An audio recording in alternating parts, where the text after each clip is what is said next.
Fala pessoal, Paulo Vaz por aqui, sejam muito bem-vindos que vocês estão em mais um Insidecast. Tô aqui com Lipe Paiga. Ok, muito bem, sejam todos muito bem-vindos e hoje a gente tem um convidado... Rapaz. O cara que é o cara conhecido por ser o cara que levanta todas as categorias do automobilismo do Brasil, só que eu sou do tempo que conheço ele como o piloto, o cara rápido, o cara que anda na pista. Seja muito bem-vindo, senhor Carlos Coll. Prazer em tê-lo aqui. Prazer é meu, obrigado pelo convite. Você já começa falando um monte de mentira aí, né?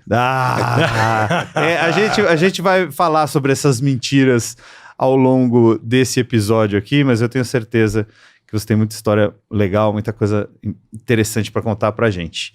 E a minha pergunta inicial, que é o que a gente faz normalmente, você sempre gostou de carro, de corrida? Isso veio de você pequenininho ou isso apareceu depois?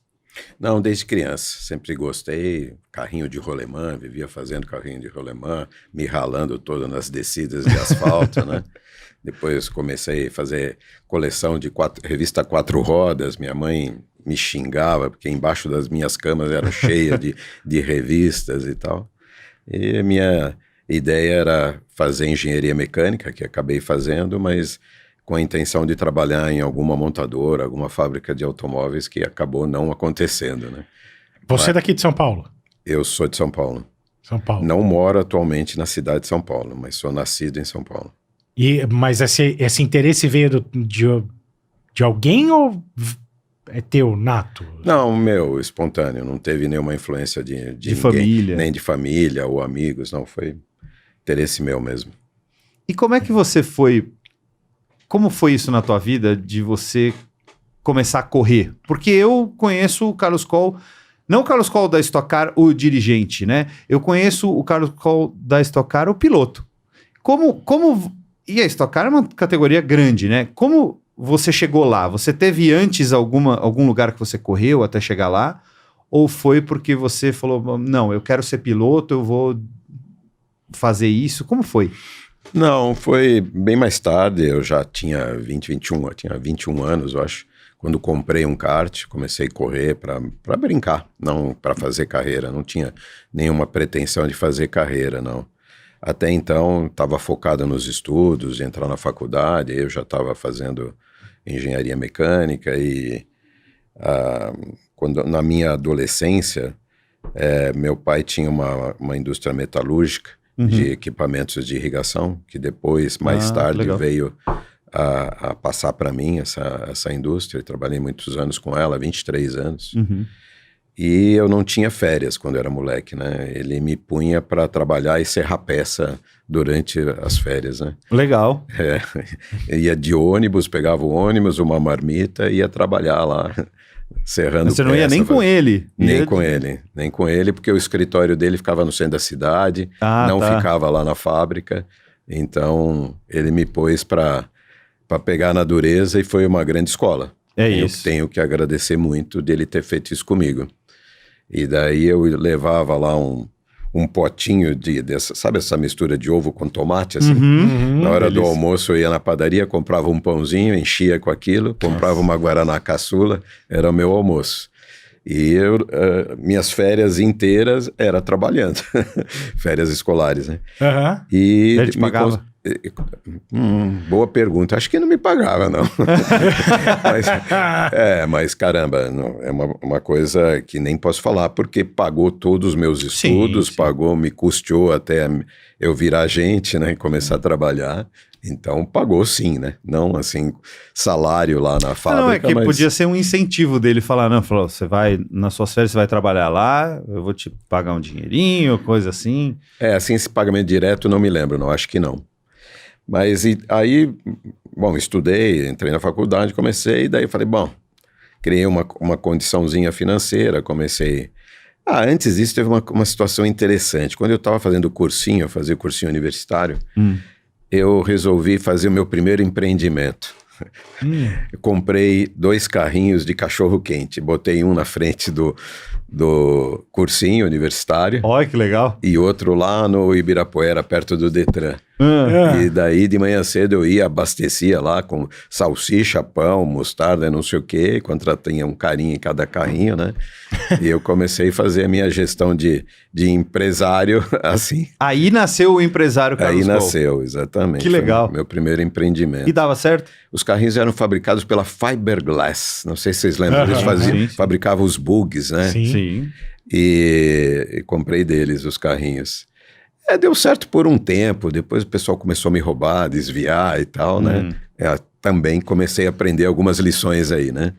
E depois, só mais tarde, quando uma condição financeira própria, sem pedir para o meu pai, comprei um kart e comecei a brincar de kart, né? E aí foi uma situação marcante na história da minha vida, porque, coincidentemente, ali naqueles anos, estava iniciando a carreira no kart, então, o Ayrton Senna. Nossa, que legal. E eu acompanhei muito ali o começo dele, lá na quarta menor, começando, ele era mais jovem do que eu, uns 5 anos.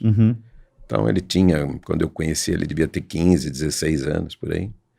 Ele começou a correr, acho que com 14, se não me falha a memória. E uma dessas temporadas ele ficou na mesma oficina que eu, ali perto do portão do kartódromo, na oficina do Robertinho. Eu fazia motor na Araçá e ele fazia o motor fora, não fazia com o Tchê. Tchê era um preparador de motores. E aí eu acompanhei o nascimento da carreira dele. Vi ele, todas as quartas-feiras tinha treino oficial da federação. Quando chovia, só tinha ele lá. E assim que ele... Mas ele não deixava os outros andarem na chuva também? Era só ele? Não, ou que ninguém queria, se interessava. Só ele que era o pato, né? Chamado pato. E daí virou um especialista na chuva, né? Você sabe que isso é uma coisa que a gente já entrevistou outras pessoas que tiveram contato com ele, principalmente no começo da carreira, alguns que até acompanharam a carreira inteira, mas eu nunca perguntei isso. Quando você o viu, você já era um pouco mais velho, você já tinha uma noção maior de mundo, principalmente. Quando você ouviu, você achava que ele realmente era diferente do resto, ou era alguém só muito rápido? Não, ele era diferente pela dedicação e pela obstinação que ele tinha. Então ele ia treinar, e quando não tinha ninguém treinando, ou mesmo na chuva, que era mais comum não ter ninguém, ele costumava fazer o circuito invertido, na contramão. E eu falava, Ayrton, por que você está fazendo isso? Ele falava, não, porque assim eu estou tendo a oportunidade de treinar numa pista diferente, estando aqui, né? Então ele treinava nas alternativas todas de circuito que tinha lá em Interlagos, ou tem até hoje, né, no kartódromo, mas treinava na contramão também. E ele treinava muito uma técnica lá que ele viu, um campeão, não me lembro o nome, um campeão Fullerton. O Tom Fullerton. Isso. Ele veio para o Brasil e ele tinha uma técnica de approach de curva, soltando a traseira, mantendo a rotação do motor. E o Ayrton viu aquilo, ficou alucinado, queria fazer. Ele ia, rodava, tentava, rodava, sempre no final da reta dos boxes. Tentava, rodava, eu fazia 10 vezes para acertar uma, depois fazia mais 10 para acertar 2, mas ele era persistente. Até ele fazer 10 e acertar 10. Até fazer 10 e acertar as 10, exatamente. E foi uma técnica que depois acabou sendo útil para ele na Fórmula 1, principalmente na época dos motores turbo, que precisava manter o turbo cheio. Vocês podem pegar alguns vídeos aí dele na internet, que ele bombando o acelerador. O próprio McLaren, ele andava, o carro entrava na curva e ele fazia Exato, para manter. Isso técnica que ele desenvolveu quando novinho, quando moleque, início da carreira no kart. Mas ele, respondendo melhor a sua pergunta, ele era um obstinado, claramente, e ele, para mim, ele era um diferenciado desde então. Já tinha essa observação. Não é só que ele era talentoso. Ele era talentoso, mas ele trabalhava, ele era obstinado, ele era dedicado, né? Você sabe que eu tenho um amigo que conta que teve uma época que Interlagos ficou em obra, o kartódromo, e tinha um outro kartódromo aqui no interior de São Paulo que estava recebendo um campeonato de fora e tal, e o Ayrton montou no caminhão da equipe dele lá com os karts e foi para Tarumã para testar, para andar lá, porque disse que estava tempo ruim. Então ele queria andar na chuva e eles desceram para Tarumã, ele dentro do caminhão, com os caras lá. Ele, sei lá, é isso aí, 14, 15 anos de idade. Aí chegou lá, Tarumã também tinha algum problema que não podia andar. Eu tava tendo um campeonato local, alguma coisa assim. E aí falaram para ele que tinha uma outra pista em algum outro lugar que era do pai desse cara que me contou, que era uma pista de aluguel, de kart indoor. E ele chegou lá de madrugada, bateu na casa dos caras e falou, meu, a pista é de vocês, a gente quer treinar aqui, alugar por 4 dias, não sei o quê. Ah, tá bom. Aí disse que ele falou, cara, foi assim que eu conheci o Ayrton Senna. Depois ele fez vários negócios com o Ayrton, depois de mais velho e tal. Mas ele conheceu o Ayrton nisso. Tipo, ele desceu de São Paulo pra Tarumã, não deu em Tarumã, ele foi pra essa outra cidade, no interior, onde tinha uma pista de kart pra ele poder andar. E tava chovendo pra caramba, passou a semana inteira andando lá. Então é muito louco. Só voltando, como então você foi do kart pros carros de corrida? Eu corri alguns anos de kart, né? Tinha uma categoria que chamava Terceira 125. Corri algum tempo ali, depois passei para correr na segunda 100, com aqueles motores Parilla, tinha Comet e Parilla, né? O meu era Parilla. E eu corri até, se não me falha a memória, não, foi 79, porque houve a crise do petróleo aqui no Brasil e as competições foram proibidas de usar gasolina. Só podia usar álcool. E aí parou o primeiro semestre todo, ninguém competiu em nada, e até que todo mundo se alinhou e teve uma autorização do governo para poder correr com etanol, e aí tinha que fazer transformação do kart e tudo mais. Eu resolvi parar, tinha nascido meu primeiro filho, e eu resolvi parar ali naquele momento e fiquei afastado. Vendi meu kart pro Maurício Sandro Sala. Ah, que legal! Aí. E depois ele fez carreira, foi pro Japão, né? Fez grande sucesso lá e tal. Mas fiquei parado. E voltei para correr de carro de uma maneira muito por acaso. Eu gosto muito de barco também, sabe? De lancha. E eu comprei um casco, uma Taikon 23, lá de um estaleiro de Recife, mas comprei o casco sem motor e eu queria colocar um motor de Opala marinizado, né? Aí fui ver que tinha um kit para marinizar o motor e tal. Falei, mas eu quero um motor já mais fortinho do que o 6 cilindros comum, né? E aí me indicaram de eu tentar numa equipe de Stock Car. E eu fui na equipe Pastore, ali perto da Ponte do Socorro, e apertei a campainha, não conhecia ninguém. Apertei a campainha, quem me atendeu, falei, tem um motor aí para vender? Peraí, entra aí, vamos ver e tal. Tem um que passou da medida aqui, da retífica. O regulamento da época da Stock Car, você não podia passar de 0,30 na retífica. E esse passou um pouco, tá perdido o motor, eu vou te vender. Quem era o preparador de motores que estava naquele momento saindo da equipe Pastore e indo para Curitiba era o Meinha. E ficou lá, a equipe dele ficou lá, alguém da equipe dele lá, do preparador de motores, me vendeu o motor.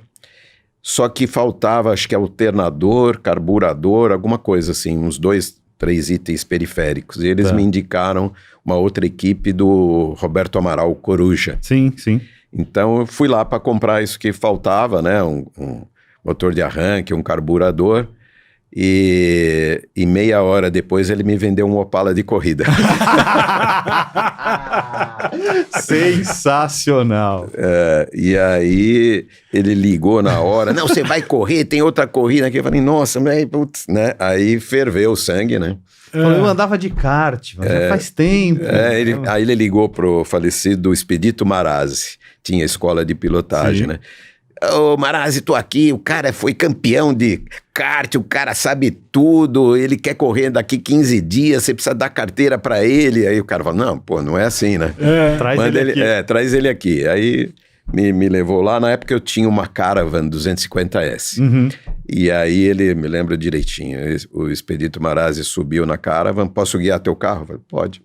Sentei do lado e ele começou no circuito antigo de Interlagos, freia aqui, aponta na zebra de dentro, começa a fazer sem acelerador. Quando você enxergar a zebra de fora, você volta no acelerador lentamente, acelera e vai.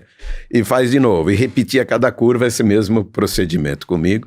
Não sei, fez algumas voltas lá comigo, meia dúzia de voltas, desceu e falou, agora vai você. Daí eu fiz, ele falou, puta, o Coruja tinha razão, você tem jeito pro negócio, né? Tá bom, aí fiz algumas voltas, tal, paramos no box, como são as coisas e os tempos mudam, né? Paramos no box, tal, ele falou assim, então vou te fazer um protocolo, assina aqui, faz não sei o quê, eu vou fazer um protocolo pra tua carteira, mas com o protocolo você já pode correr a semana que vem. Falei, caramba, será que vai ser assim, tão rápido, né? Tão fácil, né? Daí ele tava indo embora, ele voltou, falou, opa, esqueci uma coisa, você sabe as bandeiras, não? No meio do box, assim, sei lá. Eu falei, cara, acho que eu sei, né? Pergunta aí, né? Ah, o que é isso? O que é isso? O que é azul? O que é amarela? O que é vermelha e amarela? O que é quadricular? Né? Eu respondi, ele falou, você sabe, então Mas tá você bom. assistia a corrida na TV nessa época? Assistia, né? Eu gostava, né? Então sabia, né? E aí você chegou em casa pra sua esposa e falou... Então, vou correr semana que vem. Não falei. Esperei um pouco. Um filho novo. Exatamente. Não, o filho já estava com alguma idade, né? Porque isso foi em 85. Então, desde 79, no meio de 79. 6 anos. 5, 6 anos. Isso era o final de 85, quando aconteceu isso tudo. Tá. Eu fiquei parado todo esse tempo parado, não, estava estudando, me formei, fui trabalhar, me empreguei numa indústria como engenheiro e tal. Ah, você não trabalhou com teu pai direto? Não. Tá, legal. Não, depois que eu me formei, daí eu não fui trabalhar com ele, fui procurar emprego no mercado. Tá, legal. E aí fui trabalhar numa fábrica de bombas hidráulicas. Que legal. Bombas verticais, bombas centrífugas, uma série de bombas, chamava-se Bombas Esco. E não deu certo com as montadoras? Não, nem tentei. Nem tentou? Nem tentei, fui seguir um outro caminho.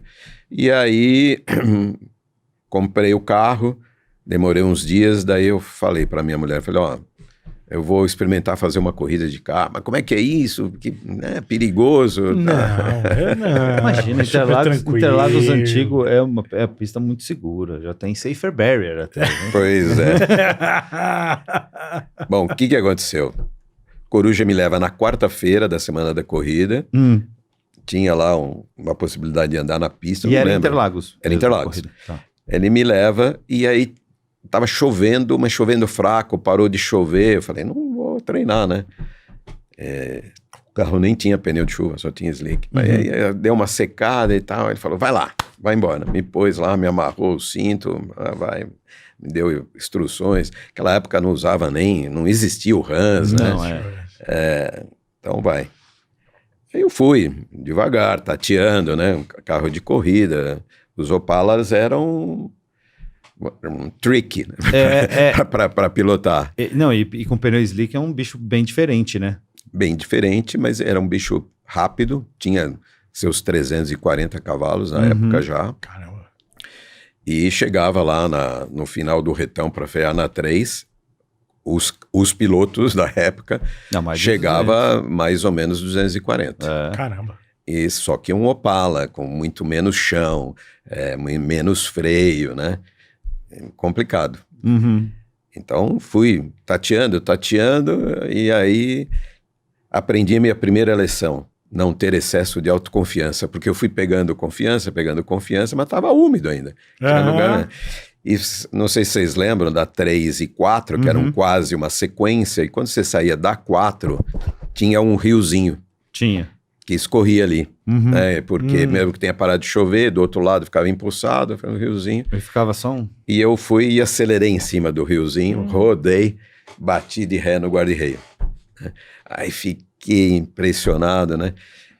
Desci do carro, olhei, falei, bom, acho que dá para levar de volta, né? Subi no carro, levei devagarzinho, parei, já desci, e o Coruja, não desce do carro. Falei, como assim não desce do carro? Ele foi lá, olhou embaixo, não aconteceu nada, vai de novo. Eu falei, meu Deus, tá tremendo, né? É pra superar. Para superar, e foi outra lição, né? Aprendi uma lição de onde não era para acelerar no molhado, e aprendi outra lição de autoconfiança e de perseverança quando ele não me deixou descer do carro. E vai de novo, e vai lá, e só não acelera em cima da água, que você estava vindo bem, vai. Aí fui, né? Recuperei de novo a autoconfiança, aí percebi que quando você entra no carro, e você baixa a viseira, é outro mundo. Quando você... E sempre que eu corria era a mesma coisa. Antes de entrar no carro, 1 hora antes, meia hora antes, 15 minutos antes, você está nervoso. Você entrou, ligou o motor, baixou a viseira, parece que o mundo acalma, assim. Você só se concentra naquilo que você tem que fazer. A frequência é diferente. É diferente. A tempestade antes da calmaria é o momento do box, do vai pro grid, aí quando vai ligar para sair é que é a calmaria. Exatamente. E aí eu acabei pegando a mão, comecei a ficar bem, né? Aí, né? Agora não me lembro se na quinta já teve algum treino oficial, acho que não, acho que na sexta. E aí teve os treinos oficiais. E ele foi um ótimo professor, foi me dando todas as dicas, né? Naquele tempo não tinha esses trechos de cronometragem que nem a gente põe hoje para os pilotos verem, não tinha... Bota 2 mecânicos para fazer aquisição de dados, trecho. Exatamente, tinha o trechista que eles chamaram, trecheiro, trechista, cara, uma prancheta, marcava uns lugares assim e cronometrava, né? E ele fez isso lá comigo, disse, tá faltando aqui, tá faltando ali e tal, vai de novo, foi indo, me ensinou. Fiz os treinos na sexta-feira toda, aí foi classificação no sábado, e eu fiz o 5º tempo. Caramba. Eu não lembro quantos carros tinha, mas... Viu como tinha o Dom? Tinha uns 20 e poucos carros tinha. Quem fez a pole position era o melhor piloto da época ali, da Hot Car, chamava Hot Car Paulista, né? Que era o Leandro de Almeida, que hoje é nosso comissário técnico na CBA, um cara muito legal, muito competente. E, bom, e tinha vários pilotos aí conhecidos, Carlos Alves corria, Isgué, um monte de... O Ingo corria já? Não, nesse Paulista não. Não, era Paulista. Era o Campeonato Paulista, não era na Stock Car principal. Bom, aí fiz o 5º tempo, larguei, o Coruja, você vai ganhar a corrida. Eu falei, você tá louco. Mas me inflando, né? Bom, deu a largada... Veio um pela direita me espremendo, outro pela esquerda, aquele barulho, aquele monte de gente. Falei, nossa, que bando de louco. Eu fui tirando o pé, fui ficando para trás, caí para 15º e fiquei lá para trás, né? Assustado, né? Porque eu nunca tinha andado no bolo, né? Primeira vez. E daí fui me assentando, né? Tentei passar um, deu certo. Tentei passar outro, deu certo. Sei que eu fui me acertando. O carro era muito bom, o Coruja preparava muito bem os carros. Eu fui passando fui acertando, no final da corrida, cheguei em 5º de novo. Ah, que legal. Olha, você podia ter ganhado mesmo. Não, do Leandro não ia. Tinha uns 2 ou 3 lá na frente que não tinha condição de eu competir. Eu fui competir com eles mais tarde, depois que eu fiquei experiente, daí eu brigava com eles. E como foi essa transição do Paulista pro Nacional? Antes disso aconteceu uma coisa muito louca, né? Essa foi a última etapa de 85. Aí tinha 1000 milhas em 25 de janeiro, na proximidade dia 25. E o Coruja disse assim, você vai correr as 1000 milhas. Eu falei, você tá louco? De noite, eu só fiz uma corrida de carro na vida. Não, você vai porque é fácil, porque vamos e tal. E vamos montar O Coruja era o diabinho no seu ombro, né? Diabinho. E aí ele trouxe o Carlos Alves, o Carlão. Tá, Carlão. Então corremos os 3, Coruja, o Carlão e eu.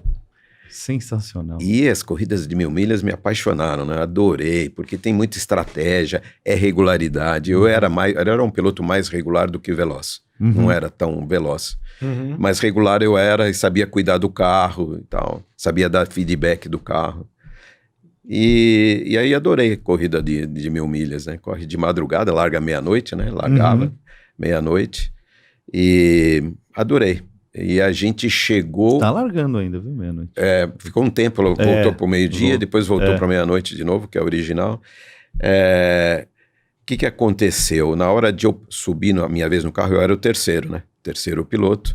Então, de macacão, capacete, esperando o carro chegar, e o carro não chegou. Daí chegou... Nem Merelau, corria, estava no box do lado, falou, teu carro de você está ali na subida do café, parou lá, acho que está sem gasolina. O Coruja pegou um galão, saiu correndo pelos meandros lá, botou gasolina no carro, pulou dentro do carro, trouxe o carro, me entregou o carro. Inimaginável, né? Essas coisas olhando para trás, né? Como é que aconteciam essas coisas, né? E me entregou o carro, daí eu peguei o carro, fiz minha tocada, aí fomos indo. Mesmo com esse problema todo, nós chegamos em 4º ou 5º, não tenho certeza, eu vou pesquisar. Caramba. 4º ou 5º a gente chegou, na geral, né?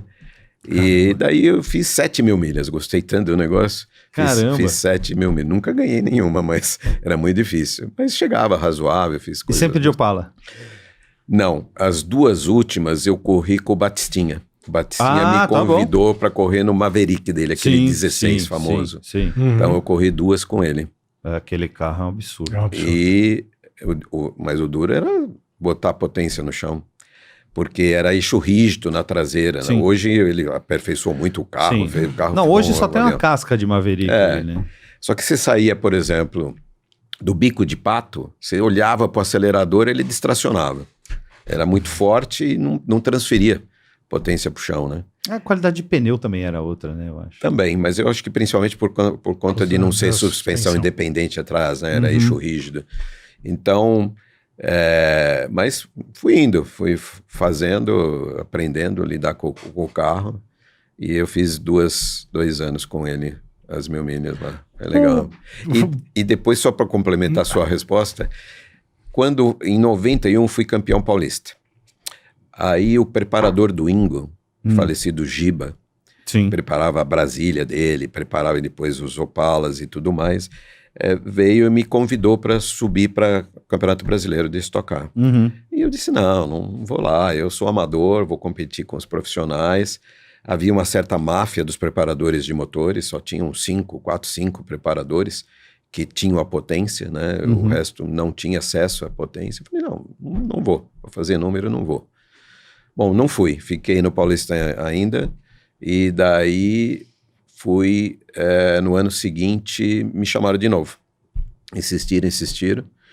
Daí eu disse, só se vocês me permitirem sugerir criar uma segunda categoria, na categoria B, a Light, onde eu possa correr contra os meus iguais e fazer um pódio separado. Ah, que legal. O que aconteceu? A Stock Car estava com um problema de grid muito grande na época. Tinha 10, 11 carros, sendo que uns 3 ou 4 eram da Action Power, do Paulo de Tarso, para encher grid. Estava numa crise brava.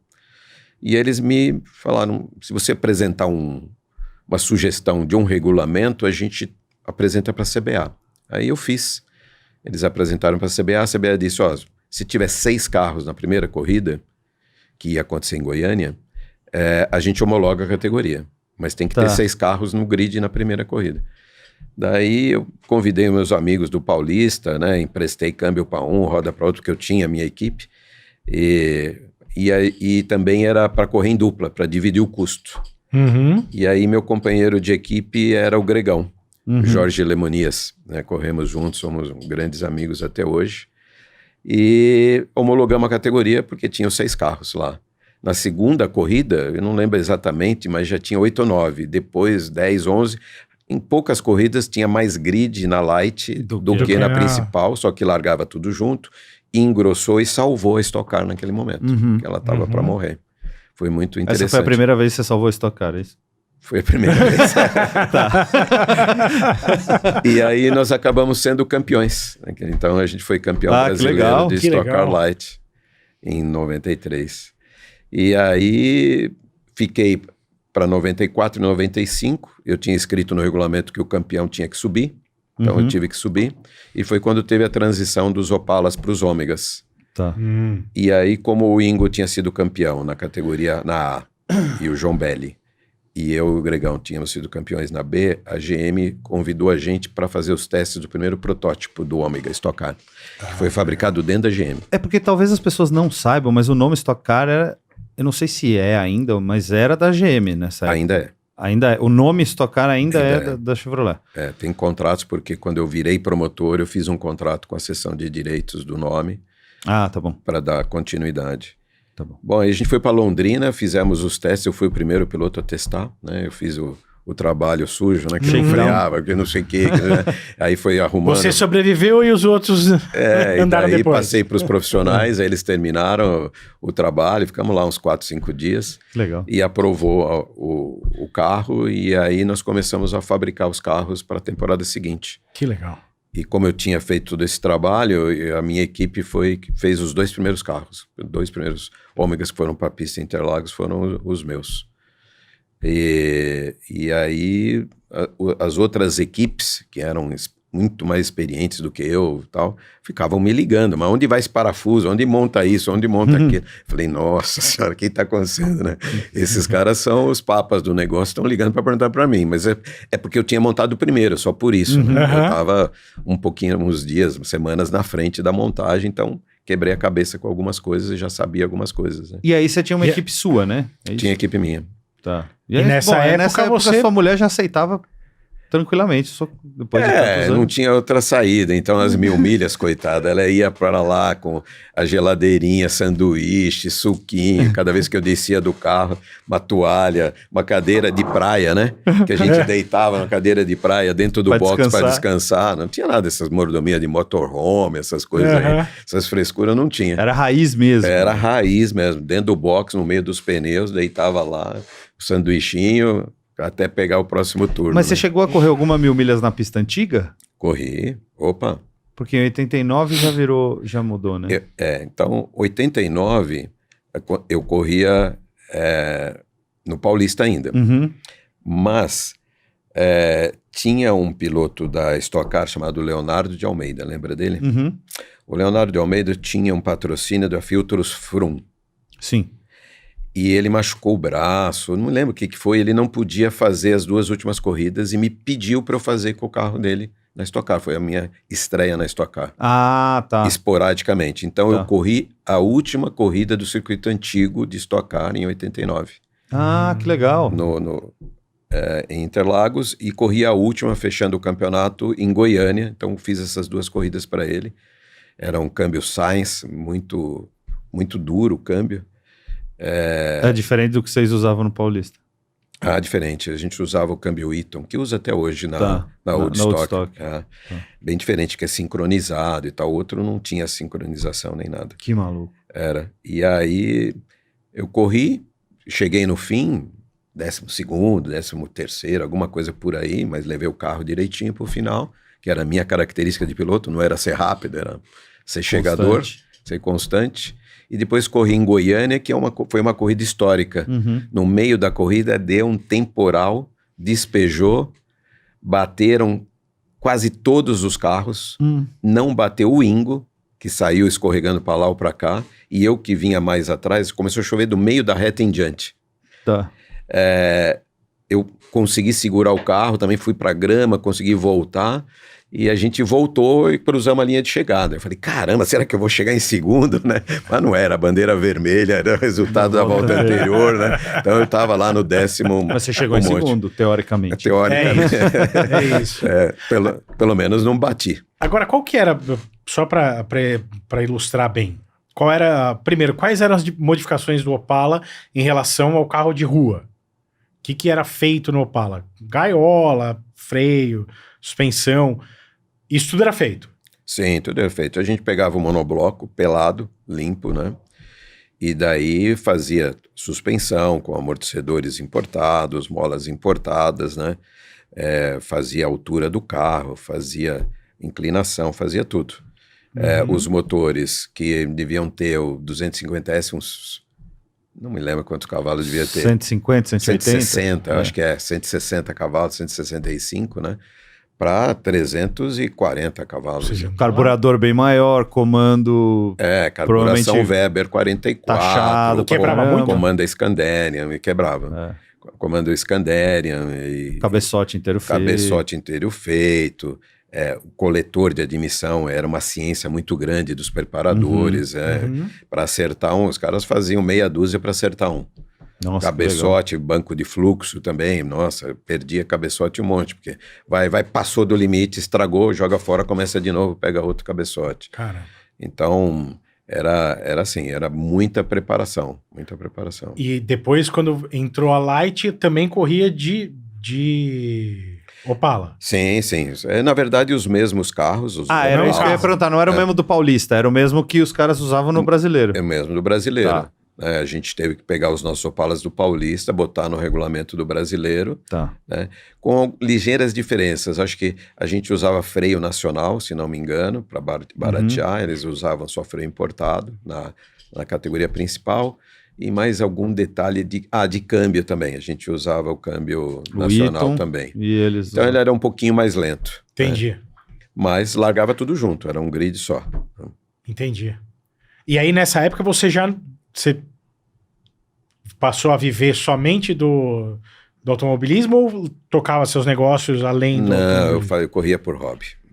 Entendi. Eu tocava o meu negócio, né? Eu tinha essa indústria metalúrgica. Porque nessa época aí você já estava com a indústria que era do teu pai. Já.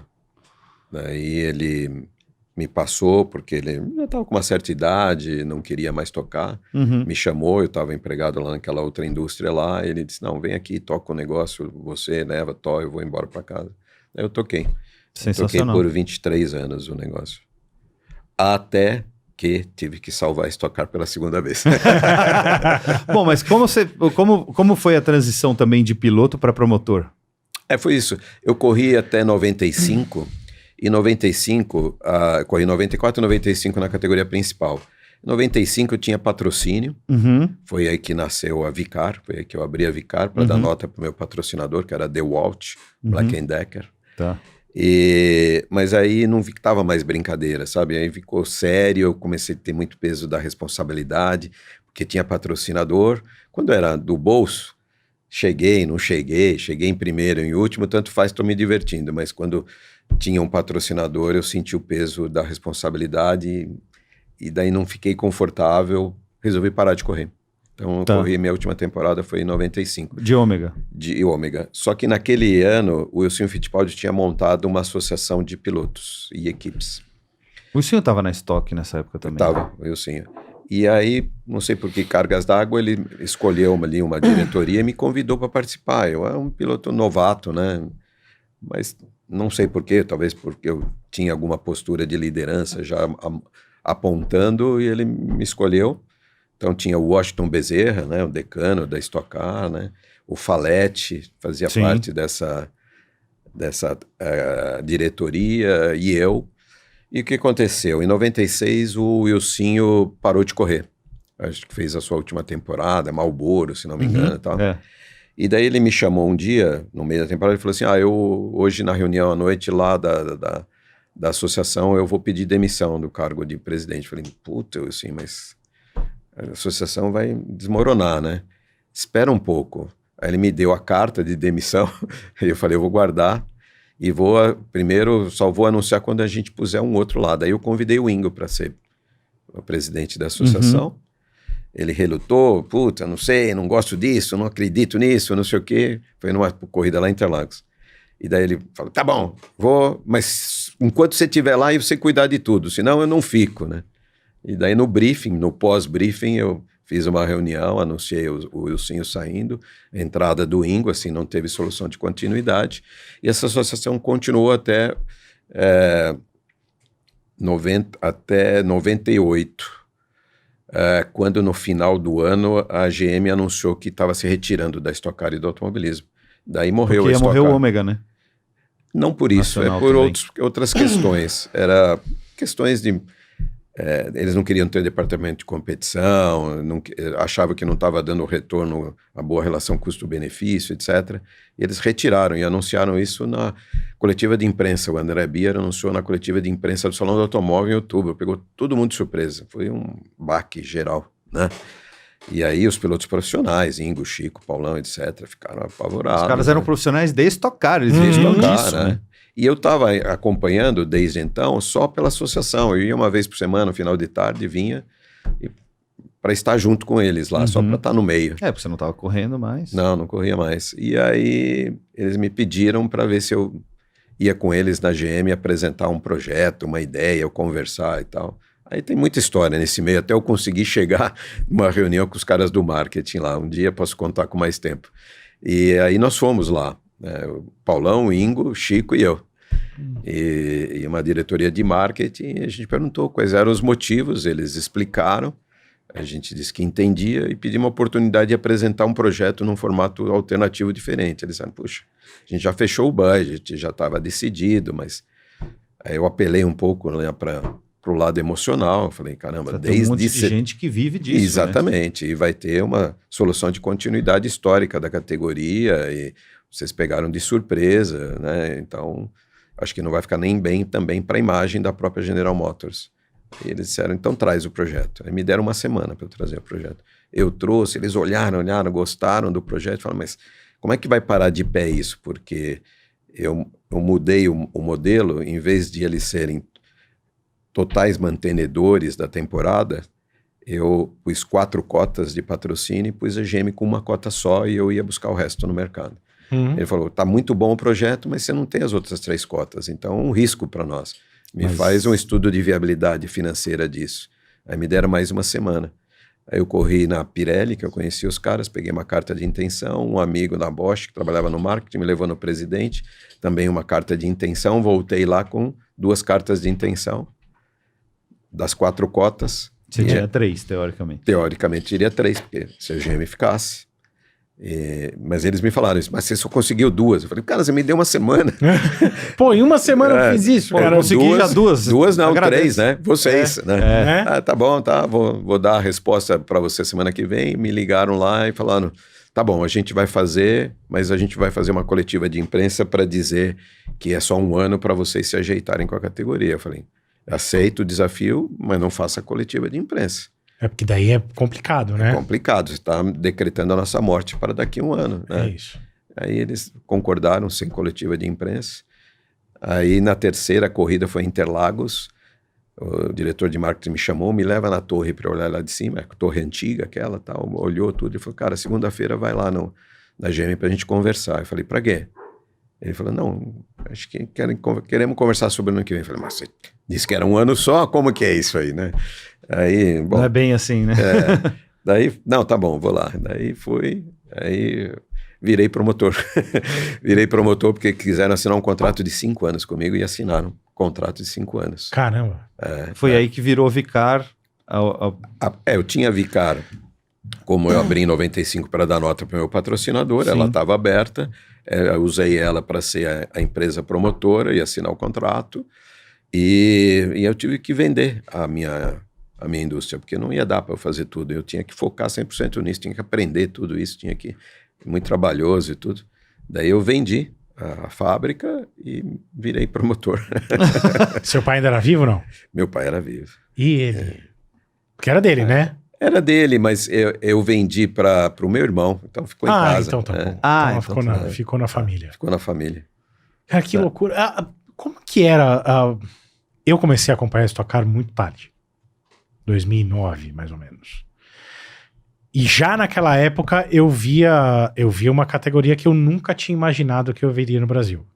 Porque eu sou muito mais dos carros do que de corrida. Como que foi a evolução da Stock Car pro que ela é hoje? Porque assim, público tem. Sempre existiu esse público? Sempre existiu. Muito mais do que hoje. É mesmo? Pode pegar fotos antigas, tem na internet, se quiser depois manda algumas, assim. Arquibancada de entregas lotada de cabo a rabo. A Stock Car trazia muito público na época. Depois foi perdendo com o tempo, mais recentemente foi perdendo. É um pouco similar do que acontece com a Truck, porque a Truck é onde ela vai, tá tudo lotado sempre, sim. É inacreditável. Sim, era igual. A Stock Car sempre foi igual. Mais recentemente que ela perdeu um pouco esse público. Mas será que você tem por que você acha que perdeu? Por causa dos carros? Por causa de... Olha, deve ser uma conjunção de fatores, né? Alguns deles Às vezes a própria sociedade também muda um pouco. Mas, respondendo melhor a tua pergunta, não só a questão do público, mas a questão da evolução dela, foi parte do meu trabalho ali, quando eu virei promotor, procurar trazer uma visão que eu tinha de indústria, embora uma indústria pequena, mas trazer uma visão organizacional, uma visão profissional. Então, eu trabalhei bastante em parceria com as equipes para profissionalizar essas equipes. Tanto é que a maioria dos mecânicos não eram registrados, eram bico de fim de semana, não eram uniformizados, trabalhavam com sandália havaiana, no box, fumando. E eu comecei a mudar essa cultura e profissionalizar. E foi um pouco de choque, principalmente quando eu disse que todo mundo tem que ser registrado. Puta, mas vai dobrar o custo. Vai. Só que nós vamos levantar o patamar também da categoria a nível de patrocinadores. Nós não vamos trazer empresas grandes para patrocinar uma coisa informal desse jeito. Não dá, elas não vão botar dinheiro nisso.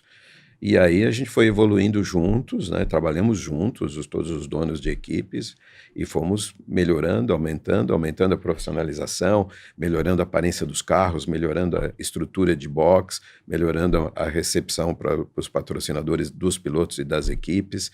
Trabalhei muito também incentivando as equipes, elas se profissionalizarem, terem os patrocínios e contratarem os pilotos, porque até então era absolutamente 100% ao contrário.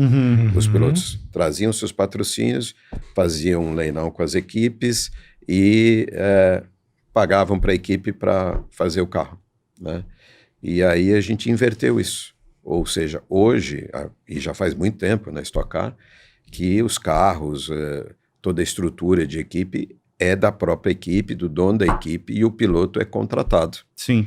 Muitas vezes tem um mix, né? O piloto também traz patrocínios para a equipe, tem tem patrocínio que a equipe trouxe, tem outros que são 100% pilotos contratados e assalariados, né? A gente pode dar um exemplo besta, só para o povo de casa entender. Então, a equipe precisa de 5 milhões para fazer aquele carro funcionar por ano. Só que o piloto quer ganhar 1 milhão de salário, sei lá. Então ele tem que trazer 6, né, nesse caso. Ou a equipe já tem um patrocínio e ela vai atrás do piloto que ela quer, paga esse dinheiro que o cara quer e ela pega esse dinheiro todo que vem do patrocinador. Então é assim que funciona em qualquer categoria, tá? Não só na Stock Car. E aí os pilotos jovens, né, que foram vindo, né, eu também fiz um trabalho a pedido da Globo, porque eu consegui levar a categoria no segundo ano para a Globo, em 2000. E a Globo me pediu para profissionalizar a categoria. Então eu fiz um trabalho usando a Stock Light para promover novos talentos. Então começaram a chegar pilotos novos, mais jovens e talentosos, e eles começaram a entrar no profissionalismo e começaram a receber para correr. Se você chama um Ingo, um Paulão, um Chico, eles vão te dizer, puxa, a gente suava a camisa para viver do automobilismo, e eram pouquíssimos que viviam. Depois a nova geração veio recebendo salário e foi profissionalizando, né? Virou a chave, né? Virou a chave. E muitos deles talvez nem saibam muito bem como era anterior, a época anterior, né? Dificuldade que era. Eles já pegaram uma época de profissionalização, profissão piloto, bem remunerado, né? Foi bem legal. Então, para mim, essa foi a principal mudança para o crescimento da Stock Car. A outra mudança grande foi quando eu fiz a introdução do primeiro chassi tubular no ano 2000, porque eu queria ter uma versatilidade de acompanhar a mudança dos modelos das montadoras. Porque, como você falou, o Ômega saiu de linha. Pô, morre tudo, perde tudo que a gente fez, todo o investimento. Então, eu falei, bom, vou fazer um chassi tubular em que eu possa ir trocando as carrocerias. A bolha. E aí fui para a Argentina, por uma indicação do Afonso Giafone, do Washington. Conheci um engenheiro chamado Edgardo Fernandes, dono de uma equipe muito forte na Argentina, e eu fui visitá-lo, fui sozinho. Toquei a campainha e tal. Você faz um projeto para mim? Faço. E aí ele desenvolveu para mim, durante todo o ano de 99, que foi meu primeiro ano como promotor oficialmente. Foi o último ano da Fórmula Chevrolet também, né? Em que não foi o último ano, foi 2000 o último ano. 99 o Felipe Massa foi campeão, né? Na Fórmula Chevrolet, eu já era promotor. Mas eu ia lá toda segunda-feira, passava o dia lá em Buenos Aires, na oficina do Edgardo, acompanhando ele construir o protótipo, desenvolver o projeto e tal. O carro ficou pronto para o primeiro teste dia 22 de dezembro. O Cacá Bueno era piloto dele, lá na Argentina, corria na Argentina. Ele que fez o primeiro shakedown do carro no Autódromo de Buenos Aires pra gente. No mesmo dia à noite embarquei o carro num caminhão, mandei pro Brasil, ele ficou passando alfândega, ano novo, não sei o quê. Chegou na oficina da JL, do seu Zeca Giafone, lá pelo dia 10, por aí, dia 15 de janeiro. Eu falei, seu Zeca, agora precisamos fazer 22 iguais a esse. Para começar a temporada. E até o carnaval, tá? Quase isso. Isso naquele mesmo ano? Naquele mesmo ano. De janeiro a final de abril, todos os 22 carros estavam prontos. Foi uma inacreditável. Odisseia. Inacreditável. E o motor? Permaneceu o 6 cilindros? motor permaneceu 6 cilindros, porque eu mudei uma coisa de cada vez. Tá. O carro eu pedi para ser projetado para receber os 6 cilindros no primeiro ano e o V8 no segundo ano, que eu já queria pôr o V8. Tá.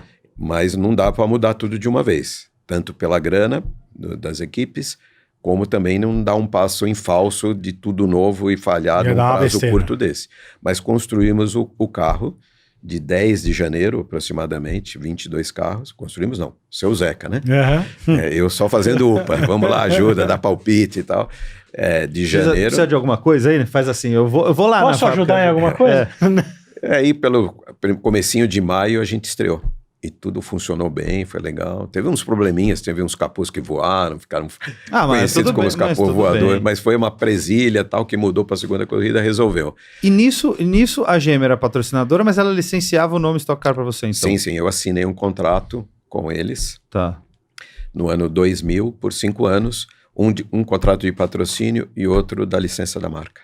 E como foi trazer outra montadora para esse meio? Então, quando eu apresentei o projeto, eu já apresentei dizendo que eu gostaria de tirar o nome do evento, que era Chevrolet Challenge, para poder fazê-lo crescer, trazer outras montadoras. Eles concordaram, mas eles me pediram 2 ou 3 anos de folga para eu introduzir. E então, eu introduzi em 2003. Não sei. Ou 4. 3 eu acho que já tinha, talvez. Aí eu trouxe a Mitsubishi, eu conversei bastante com o Eduardo Souza Ramos, aí veio a Mitsubishi, depois eu trouxe a Peugeot, trouxe a Volks, né? Então, foi assim 2003, que virou multimarca. O Davi foi campeão, Davi Mufato. Davi Mufato foi, exatamente, com o Repsol. Isso. Ele e Raul Boesel. Exatamente. Isso. Porque era muito, né, muito ligado, tanto que chamava Omega Stock Car. Né? Teve uma época que chamou Omega Stock Car. Sim, aí eu tive que tirar, né?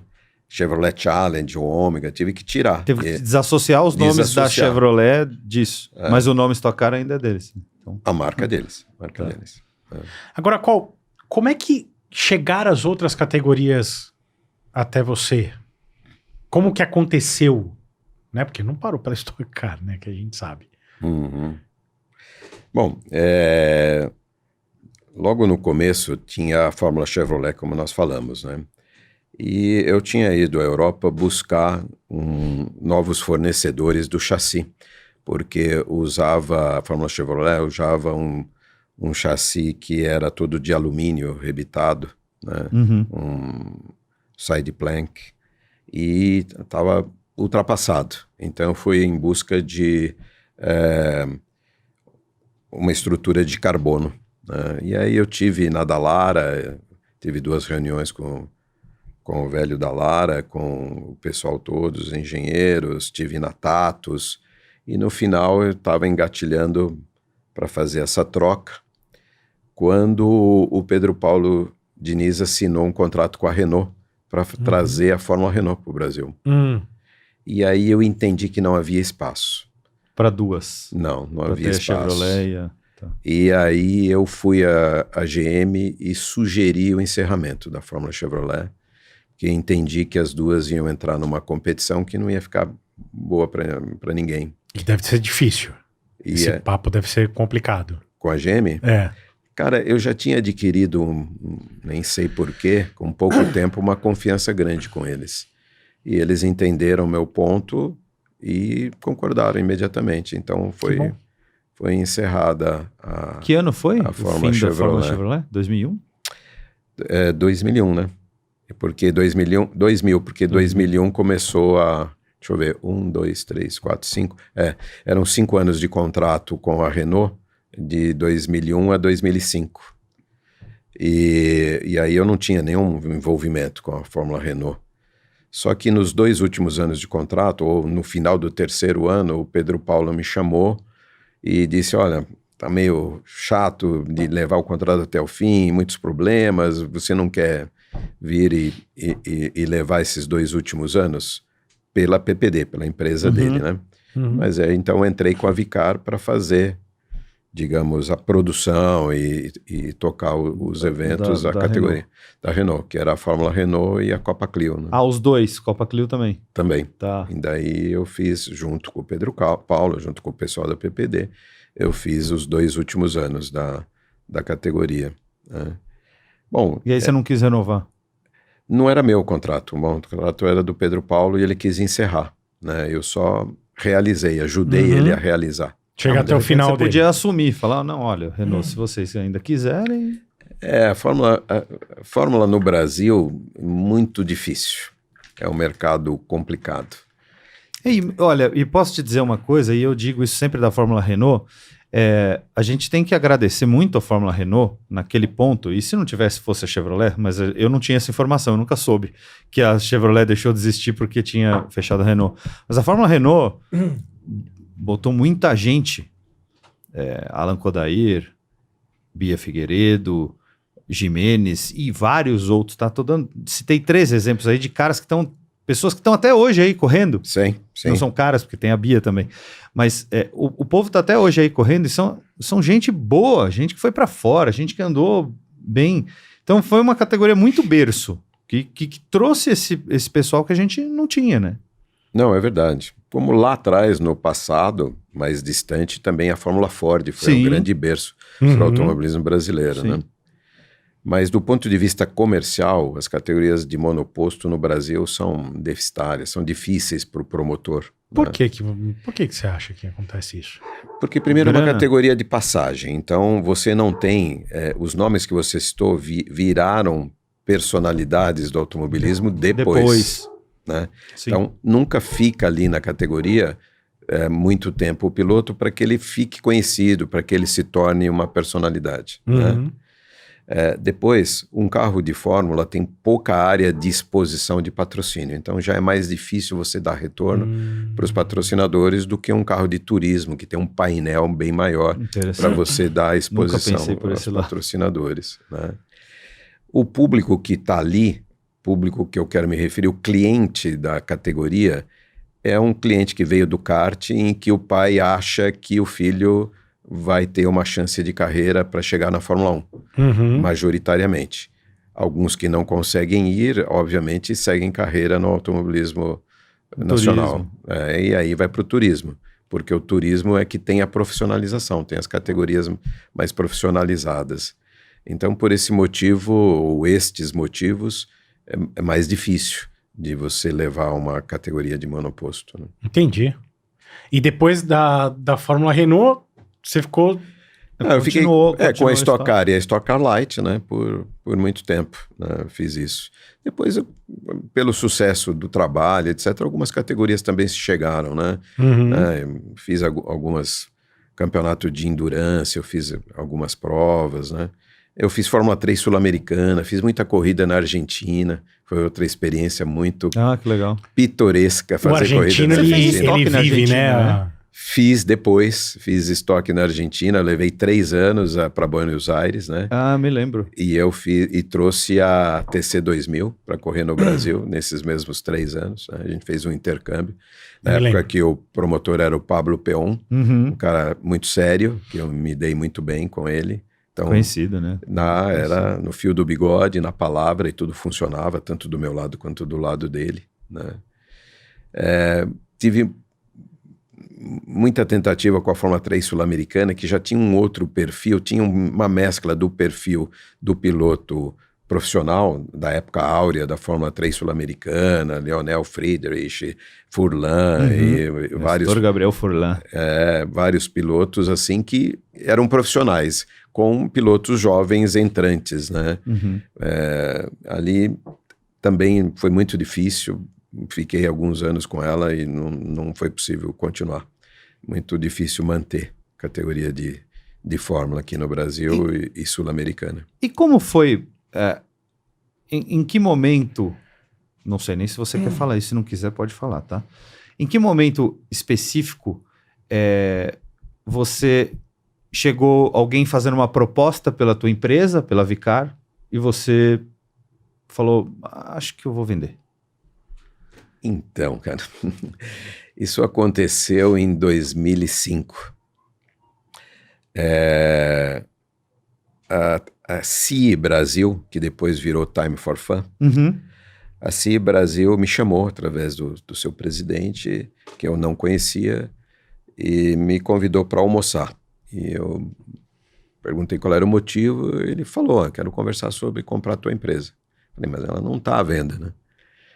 Porque vamos usar o português claro, eu pastei os primeiros anos bastante. Claro. Tive que investir muito como promotor nos primeiros anos da Stock Car, para trazê-la num nível que depois o negócio pudesse começar a retornar. E eu estava naquele momento rampando, como se diz, com o negócio, né? O negócio estava andando, estava entrando dinheiro, estava começou a dar lucro e começou a me retornar o meu investimento. E eu pensei, agora não é hora de eu vender. E eu almocei com eles e disse isso. Não, mas veja, isso, aquilo, escuta uma proposta e tal. E tudo bem. Aí veio a proposta, eu disse, já escutei e não gostei. Gostei dessa. Já escutei e não gostei. E daí fiquei um tempo quieto e eles me abordaram de novo. Falaram, não, mas veja, volta aqui, vamos conversar. Eu falei, gente, assim, vai ser difícil porque, primeiro, vocês não têm obrigação de acreditar no futuro desse negócio como eu acredito, porque eu estou nele e estou trabalhando nele. Então, se eu estivesse no lugar de vocês, também seria difícil acreditar, né? E daí é difícil para mim, neste momento, vender o negócio, uma que eu gosto disso, quero continuar fazendo isso. E outra que o chamado valuation, né? A valorização, o valor dado ao negócio, não era um valor que eu entendia ser justo naquele momento comigo. Perfeito. Até pela capacidade de futuro. De futuro. Né? E eu não sou obrigado, ou ninguém é obrigado a acreditar no meu futuro que eu estou vendo, né? Sim. Então só essa é uma questão. Mas no fim a gente conversou mais, a gente acabou fazendo um acordo de uma determinada maneira lá que as partes se sentiram confortáveis, mas eu vendi parte do negócio, a maioria das ações. Mas eu continuei sendo presidente, liderando o negócio com autonomia total, que foi esse o acordo, sendo sócio. No instante seguinte da venda, né, eles me pediram para eu ir conhecer o Nizam Guanais, na agência dele. Eu fui conhecê-lo e ele quis entrar também como uma participação.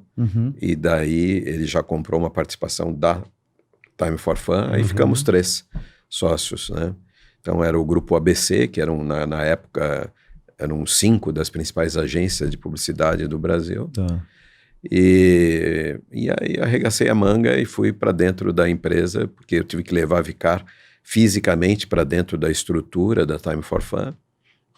E a gente aproveitou de sinergia de várias coisas, né? Vários departamentos, tipo jurídico, RH, tesouraria, etc.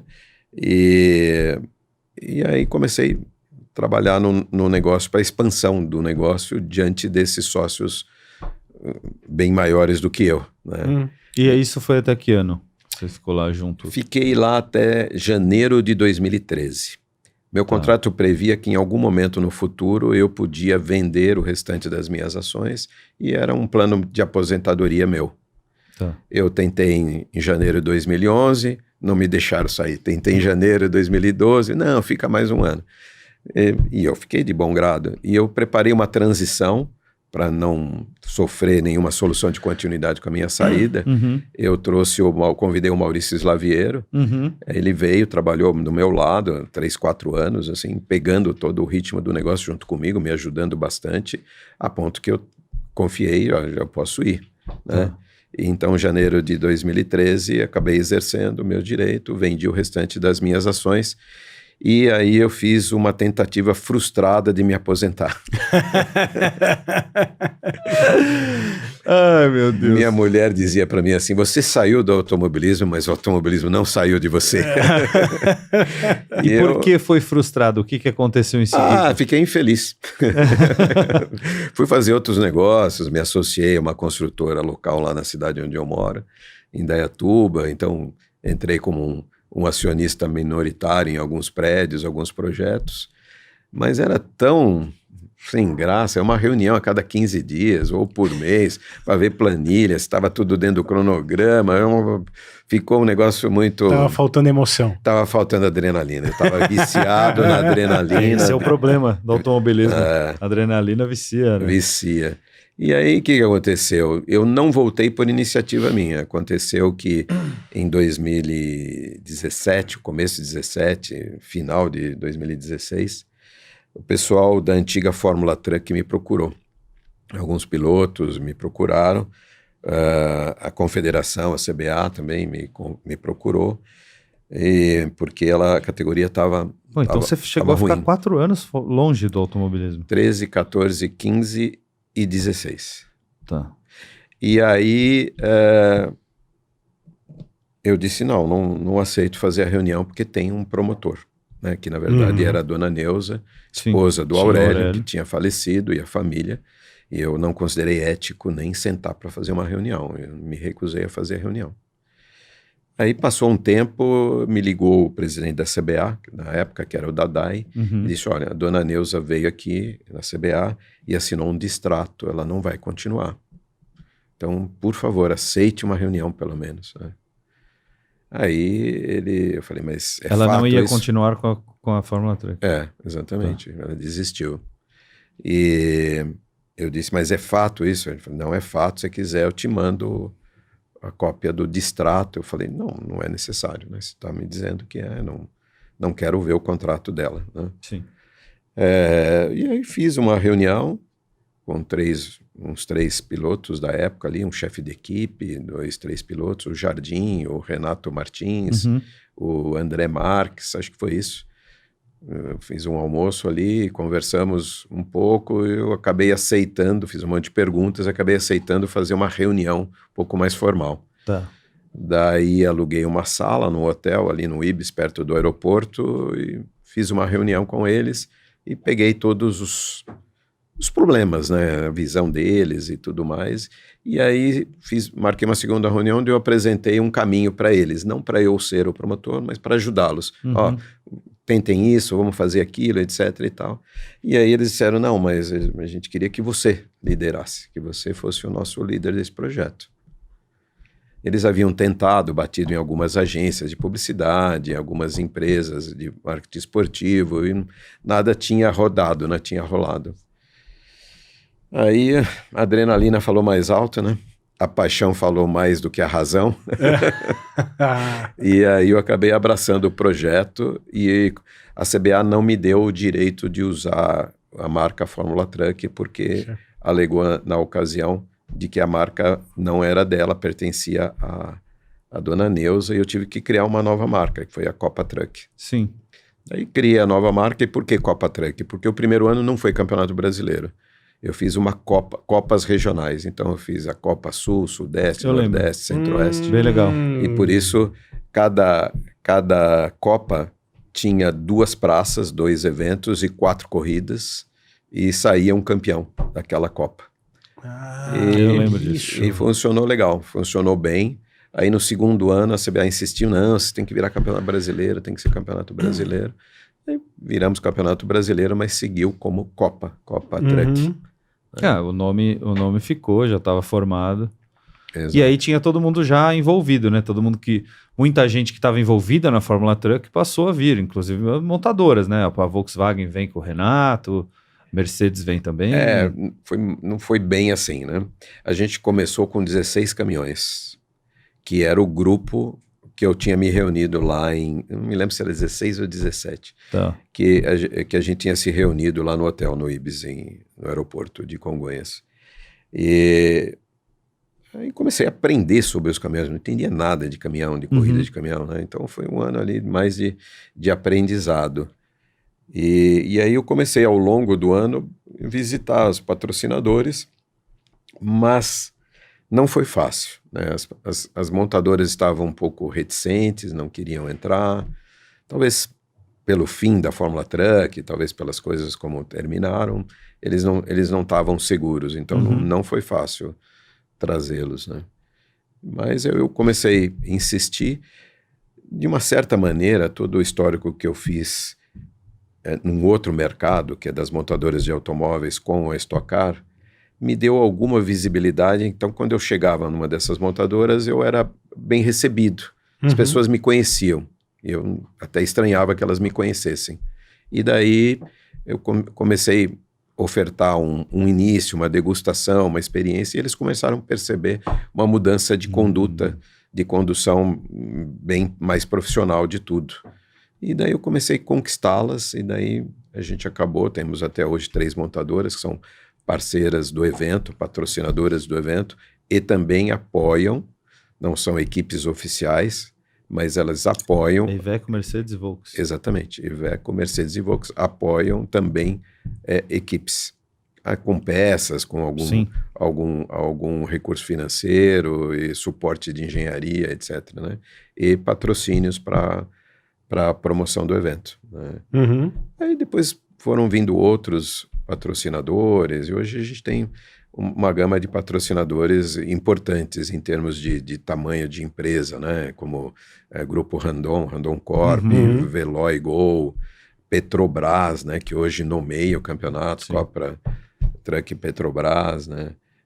A Prometeon, que é a nossa parceira atual de pneus, né? E vários outros, né? Patrocinadores e fornecedores oficiais, né? Sim. Como a gente tem fornecedor oficial de pastilha, que é a Fras-le, de discos de freio, a Frum, de turbos, a Biagio, que foi minha parceira para desenvolver um turbo para unificar toda a categoria, porque um outro desafio que eu tinha grande é de equalizar. Caminhões muito diferentes, arquiteturas diferentes, para projetos diferentes. Antigamente tinha o caminhão com mais litros, o caminhão com menos litros, aí um era mais pesado, outro era mais leve. De fato, era complicado. Isso, os Volkswagen corriam com motor Cummins 9 litros. Os Ivecos corriam 12. No outro extremo com 13,8 litros. E aí, com um ano de antecedência, eu avisei as montadoras que eu ia padronizar tudo em 13 litros. Então, caíram fora os motores 9 litros. E os 13,8, todo mundo 13 litros. E aí eu introduzi o turbo padronizado para todas as marcas e também regulei a pressão desses turbos. Tem uma válvula, o Westgate, que é regulada em 2,8 bar, igual para todas as marcas, para todos os caminhões, né? E uma válvula pop-up na admissão também para controlar a pressão de admissão. E aí eu equilibrei bastante, diminui muito as quebras, aumentei a vida útil dos motores, o que baixou o custo para as equipes, melhorou a competitividade, as equipes foram melhorando sua apresentação, caminhões mais bonitos que os outros, atualmente os boxes foram evoluindo de padrão, de apresentação, comportamento também das equipes uniformizadas, repeti um pouco a receita lá do começo da Stock Car. E deve ser um pouco mais desafiador do que a Stock Car, né? Porque não dá para fazer um chassi tubular e simplesmente colocar uma bolha por cima, né? Não, este é o grande problema, é o grande desafio. E são os chassis dos próprios caminhões, a cabine dos próprios caminhões, são todas preparadas, são todos adaptados, mas é da fábrica, original da fábrica. Chassi, carroceria, motor, câmbio, diferencial, é tudo da fábrica. Tudo de fábrica. E se aguenta a pista, aguenta a rua. E aí a gente virou o que toda a categoria do automobilismo almeja, ser um laboratório de pista para as montadoras. As montadoras têm usufruído de testes e de coisas nas pistas. Por outro lado, é um abacaxi enorme para o promotor equalizar a competitividade de todo mundo, segurar todo mundo gosta de inventar, né, no automobilismo. Inventar é ótimo. Inventar, é uma boa palavra para traduzir o que eles fazem. Eles gostam de inventar, gostam de dar tiro no pé para gastar dinheiro e depois ficam chorando que estão sem dinheiro. E aí, meu desafio é segurar a mão deles, não dar tiro no pé, não gastem dinheiro, vamos equalizar aqui que está muito desequalizado. Esse foi o meu desafio. E um desafio misturado a esse, que me ajudou na equalização, mas para atingir uma meta também de sustentabilidade, que eu percebi logo que era necessário introduzir na categoria, o controle da fumaça preta. Então a gente desenvolveu junto com a Biagio do Turbio, junto com a Chiptronic, que é outro parceiro de tecnologia, uma telemetria real, telemetria online. O que a gente chama de telemetria, até na Stock Car, não é telemetria, é aquisição de dados, né? Porque não é online. Quando para no box é que você espeta lá o computador e puxa seus dados. E a gente tem uma telemetria já há 3, 4 anos, uma telemetria online, que a leitura do escapamento sobe para a nuvem, um algoritmo que está lá, um parâmetro que eu coloco, desce para os computadores em tempo real dos comissários, e aí os pilotos que estão acima da minha régua, vamos chamar assim, eles são chamados a box para corrigir. Vale lembrar só uma coisa, isso porque eu vi lá de perto, né? Eu não conhecia, como tô lá esse ano, isso na minha talvez leiguice, né, sobre a Copa Truck, tô aprendendo mais esse ano estando lá. Eu até conversei com o pessoal da Chiptronic, muita gente lá e tal, por curiosidade total e completa. E eu descobri, até outro dia, o próprio Renato me falou que a medição não é pela fumaça que sai do escapamento, mas sim pela queima. Então ela é medida lá no escapamento, lá embaixo, lá na hora que ele sai direto do motor. Então não é especificamente o que sai do escapamento, porque você tem aquela queima daquela mistura lá e a mistura é quase que ela é quase medida dentro do motor, basicamente. Então é legal porque você não mede lá fora, você já mede lá dentro. Então até você tem um caminho ali da queima até a saída da fumaça que você pode dar uma... Não, é assim, é interessante. Poderia. Na verdade... Mas não pode porque é como é lá dentro. A gente não lê a fumaça. É isso. A gente lê o que sobra do resultado da combustão na câmara de combustão. Isso. Então, é inversamente proporcional a fumaça ao que sobra de oxigênio da combustão. Perfeito. Então a gente lê o oxigênio. Por quê? Porque a leitura de oxigênio é uma coisa de linha, de padrão dos caminhões de rua. A gente usa, inclusive, uma sonda para ler oxigênio, uma sonda NOx, que é uma sonda capaz de medir o outro gás, né, o óxido nitroso. E que as montadoras têm que fazer essa medição para deixá-la dentro da especificação de emissões exigida pelo governo. Perfeito. Então, como eu não tinha como medir a fumaça, eu meço o resultado da chamada relação estequiométrica, que é a quantidade de combustível e ar que você põe na câmara de combustão. Depois que ela... Se você põe combustível demais, ele não consegue queimar toda a quantidade de combustível. Isso gera fumaça preta. Então, se você põe combustível demais, não sobra oxigênio. Então...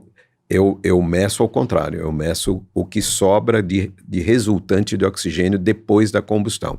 E é depois do turbo que a gente mede, já na saída do cano de escape. Mas não é lá na ponta do cano de escape, é num lugar específico, padronizado para todas as marcas, para todos os caminhões, no mesmo lugar, o mesmo sensor e o mesmo equipamento de leitura. O que eu quis dizer é que às vezes você pega um caminhão Mercedes e um Volks, e você olhando na reta, um solta mais fumaça do que o outro. E não necessariamente eles estão fora da regra. Eles estão emitindo o mesmo nível de emissão. São motores diferentes. Apesar da mesma litragem, são motores diferentes. Perfeito. Fábricas diferentes podem funcionar. É isso. Tem conceitos diferentes, né?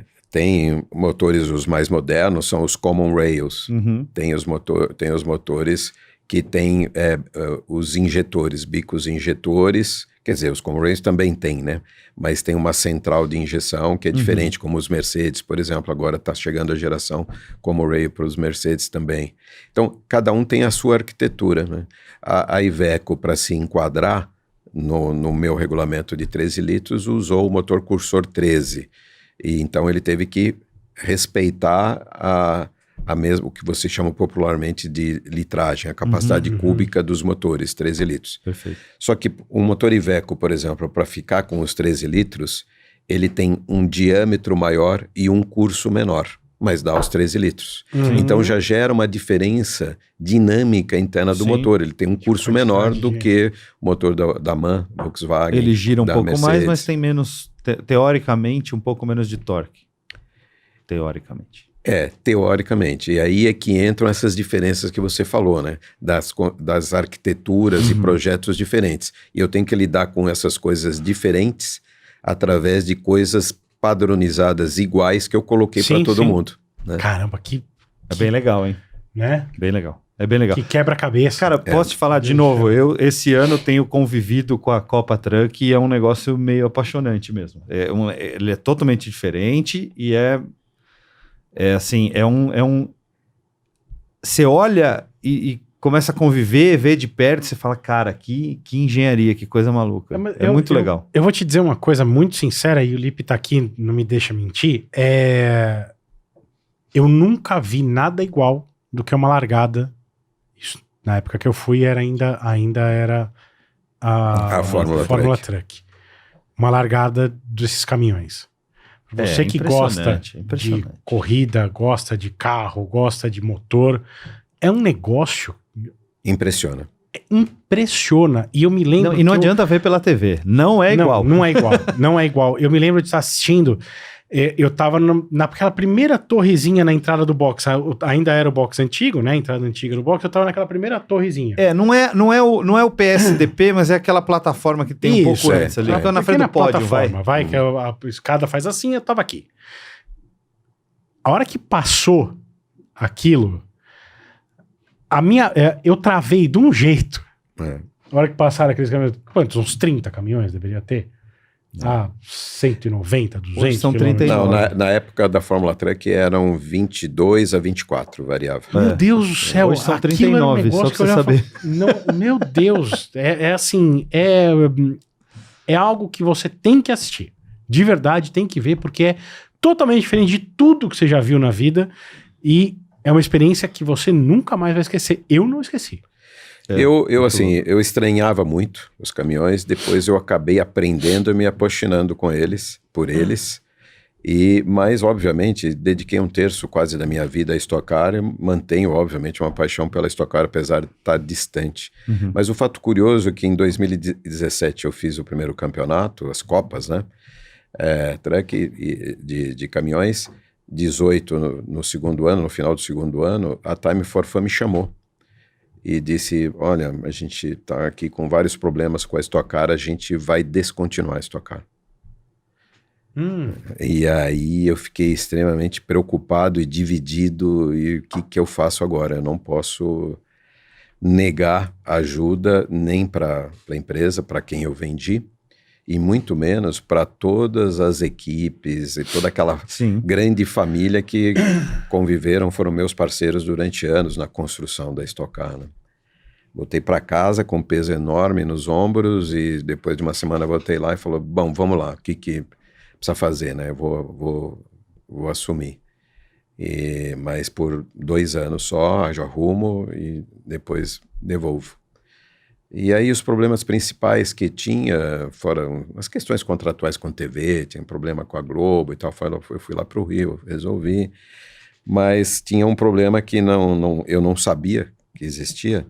Eu sabia que existia um entreveiro com a GM, mas não sabia a profundidade. E daí quando o Herman, que era o VP de marketing para a América Latina, soube que eu estava assumindo, me chamou para uma reunião lá em São Caetano, para em 5 minutos de conversa, eu não o conhecia pessoalmente, não era da minha época, conhecia de vista, e ele me deu a notícia, olha, a decisão da GM é se retirar do campeonato. Falei, de novo? Já vi esse filme. Já superamos isso uma vez. Bom, eu perguntei, obviamente, os motivos, disse que respeitavam a decisão corporativa, que não podia ser diferente, mas que eu gostaria de saber os motivos para entender e tal. Ele me passou uns motivos. Entre os motivos, ele disse, eu venho há 2 anos pedindo para a Stock Car fazer uma carroceria de lata bem fiel ao meu produto. E outro pedido é de trazer de novo multimarcas, que se perdeu. Que pena, eu acho que eu conseguiria fazer isso. Mas como que você ia fazer isso? Não, fazer isso, né?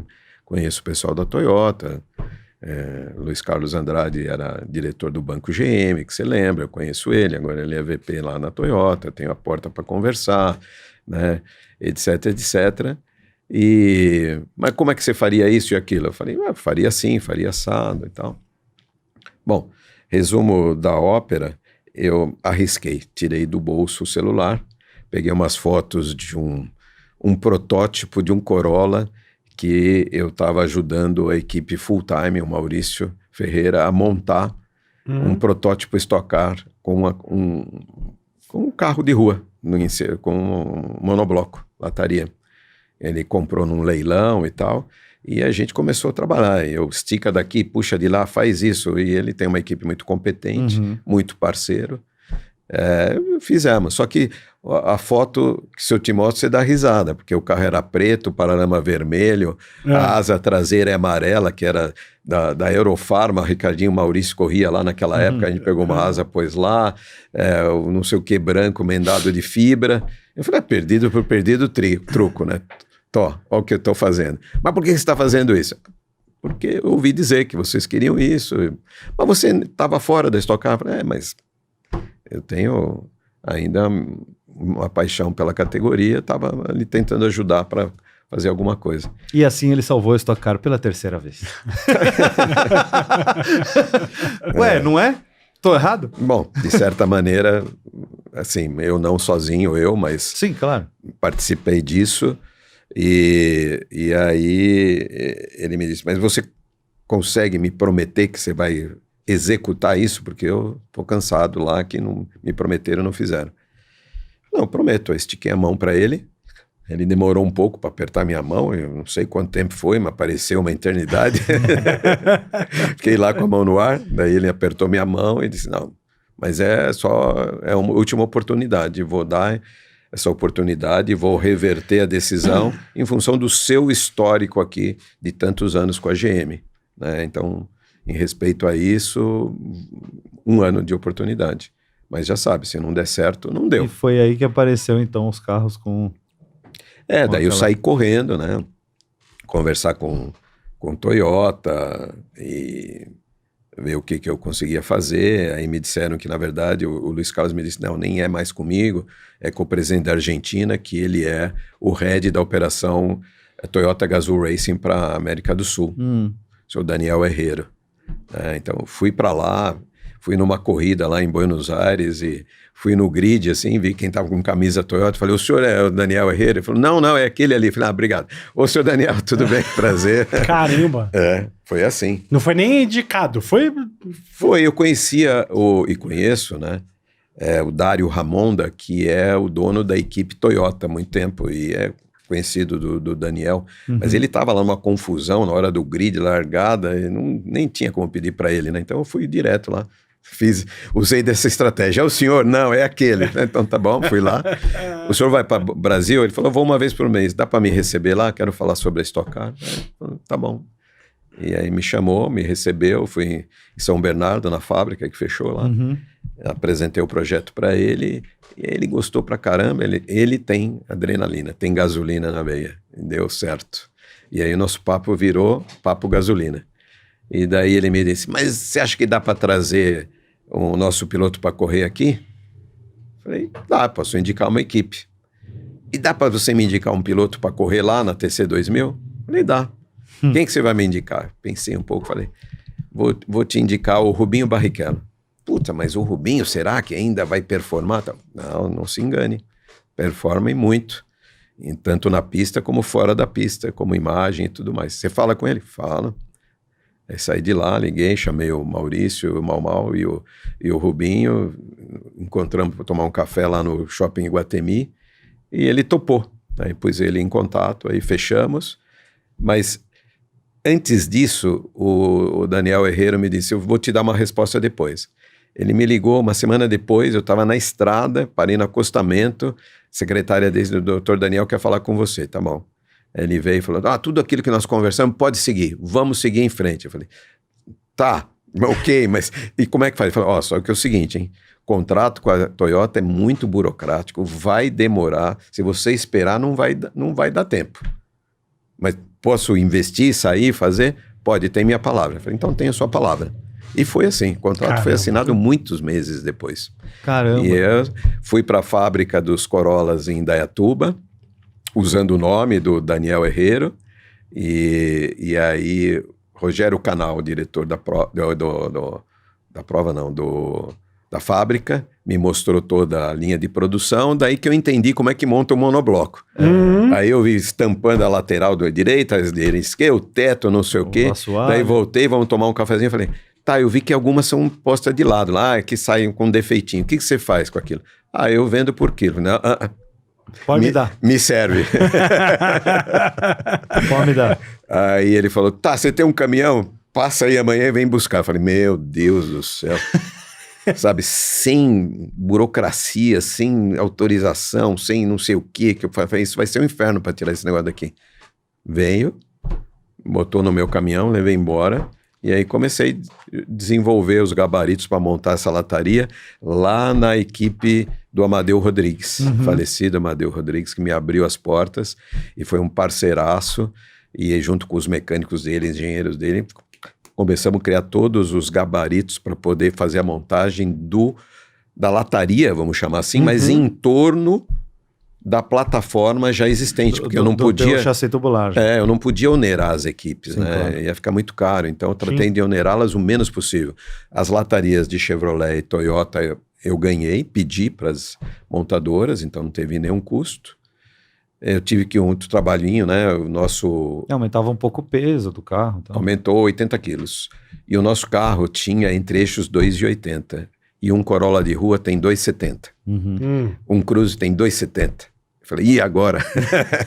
Daí pedi para os rapazes lá desenharem, fazer um protótipo para mim, de novos triângulos dianteiros, com outro ângulo. Recuei o eixo dianteiro. E deu 2,72,5, 2,73 o entre-eixos, e com isso encaixei o monobloco em cima, o resto eu acertei, né, no corte dos paralamas, e daí fizemos todos os carros novos e lataria. E aí você ficou 2 anos só lá, é isso? Fiquei só 2 anos, teve um grande problema, porque no segundo ano, quando eu já tinha equalizado todos os carros, chamei o Ingo para equalizar os carros para mim no Velocitar, os 2 carros brancos, depois foi para as equipes, né? As equipes montaram, pintaram, eu fui para Curitiba, Meinha tinha 2 equipes que eu tinha destinado para ela, um Toyota e um Chevrolet, me leva um de cada, vamos fazer o último refinamento de equalização, era dia 10 de março de 2000. Dia 13 de março foi decretada a pandemia. 2020. 2020, desculpe. 2020. Foi decretada a pandemia, 2020. E daí, putz, mais um problemaço, as equipes ficaram desesperadas. Eu me reunia com elas, videoconferência, um dia sim, um dia não, mantendo a moral da tropa alta. Vamos achar um jeito. Saí com um protocolo de Covid para os prefeitos, governadores, consegui aprovar uma prova em Cascavel, com o prefeito de Cascavel, não me lembro exato, é final de junho, e foi um evento teste. E a gente foi aprovado pela Vigilância Sanitária com a Truck. Foi a primeira categoria que voltou sem público. E correu junto a Truck? Não, só a Truck. Foi um evento teste, todo mundo de face shield, máscara, álcool gel, distanciamento social, mínimo de mecânicos, sem público. Tinha, inclusive, um regulamento lá que não podíamos ter mais pessoas com mais de 60 anos de idade dentro do autódromo. Eu não pude entrar no autódromo. Caramba. Não entrei, fiquei de longe comandando rádio, telefone, não sei o quê, né? Eu tenho uma equipe muito legal, muito boa, que tocou o negócio. Nós passamos com 10 com louvor, com a Vigilância Sanitária. Daí eu fui para o governador Caiado, em Goiânia, apresentei a ideia, ele aprovou, e daí sim eu juntei tudo. Botei light, estoque, truck, fizemos um evento tudo junto, e startei no dia 28 de julho, se não me falha a memória, uma temporada mais curta no segundo semestre, mas entregamos, ninguém morreu, nem minha equipe morreu, não perdemos nenhum patrocínio, nem eu como promotor, nem as equipes. Que bom. Mas que é o principal, né? Mas eu sugeri uma redução de 30% para todos os patrocínios das equipes, os meus e tal, para entregar meia temporada. E funcionou. E daí uma das minhas missões era arrumar um comprador para Vicar, né? E daí eu fiz a intermediação da venda para o Lincoln, entre a Time for Fun e o Lincoln, e houve a venda, e daí entreguei meu trabalho no final do ano. Fiquei à disposição, assinei um contrato para ficar dando consultoria o ano inteiro, de 21, para tudo que precisasse, em qualquer das áreas, né, para não ter nenhum problema. Assim, não foi necessária a minha consultoria, funcionou e foi tudo bem. Eu tinha contratado o Fernando Giulianelli no final desse ano, 2020, que ele tinha saído da Mitsubishi, e ele ficou no meu lugar, né, propus dele ficar no meu lugar, e como CEO e continuou e fizeram um ótimo trabalho. O Fernando fez um excelente trabalho, toda a equipe que eu deixei lá e mais o que ele contratou fez excelente trabalho, tanto do ponto de vista de divulgação da categoria, como do ponto de vista empresarial. A empresa deu ótimos resultados financeiros, né, o que é bom para ser saudável, né? A empresa promotora precisa ser saudável financeiramente, né? Então foi ótimo. Eu fiquei só assistindo em casa. Até hoje eu assisto pela televisão. Agora eu tenho uma última pergunta. NASCAR Brasil. Como a NASCAR virou NASCAR Brasil? Como a Sprint Race virou NASCAR Brasil? Como você trouxe o Thiago? Como você juntou a NASCAR? Como foi essa junção de coisas? Eu sei que você gosta de NASCAR, sempre gostou, foi para Daytona. Como isso aconteceu? Eu comecei a ir para a NASCAR quando eu assumi ser promotor da Stock Car. Eu comecei a frequentar para aprender. Tá. Já em 99 eu fui na etapa de Homestead, convidado pelo pessoal da General Motors de Detroit. Tá. E aí eu fiquei apaixonado por aquilo, entendi alguns conceitos que eu não ia conseguir replicar aqui, mas alguns eu podia tropicalizar. Então eu mantive uma relação de longo tempo com o pessoal da NASCAR.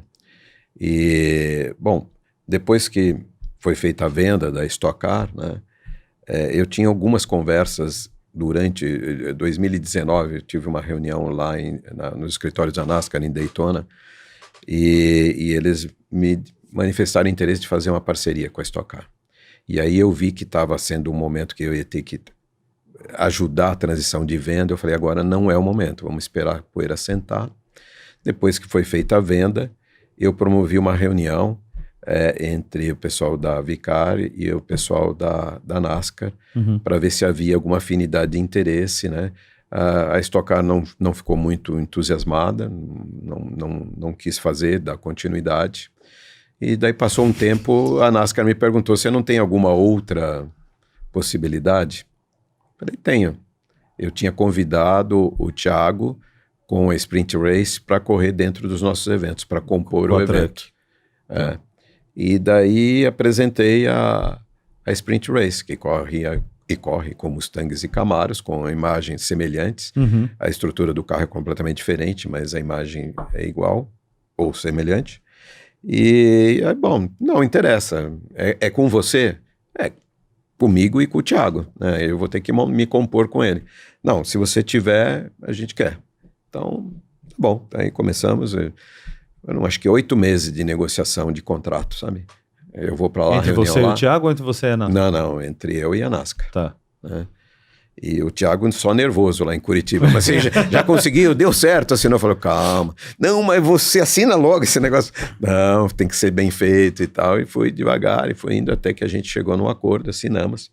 Em outubro de 22, Thiago e eu fomos para Charlotte e assinamos o contrato na pista, no roller da NASCAR.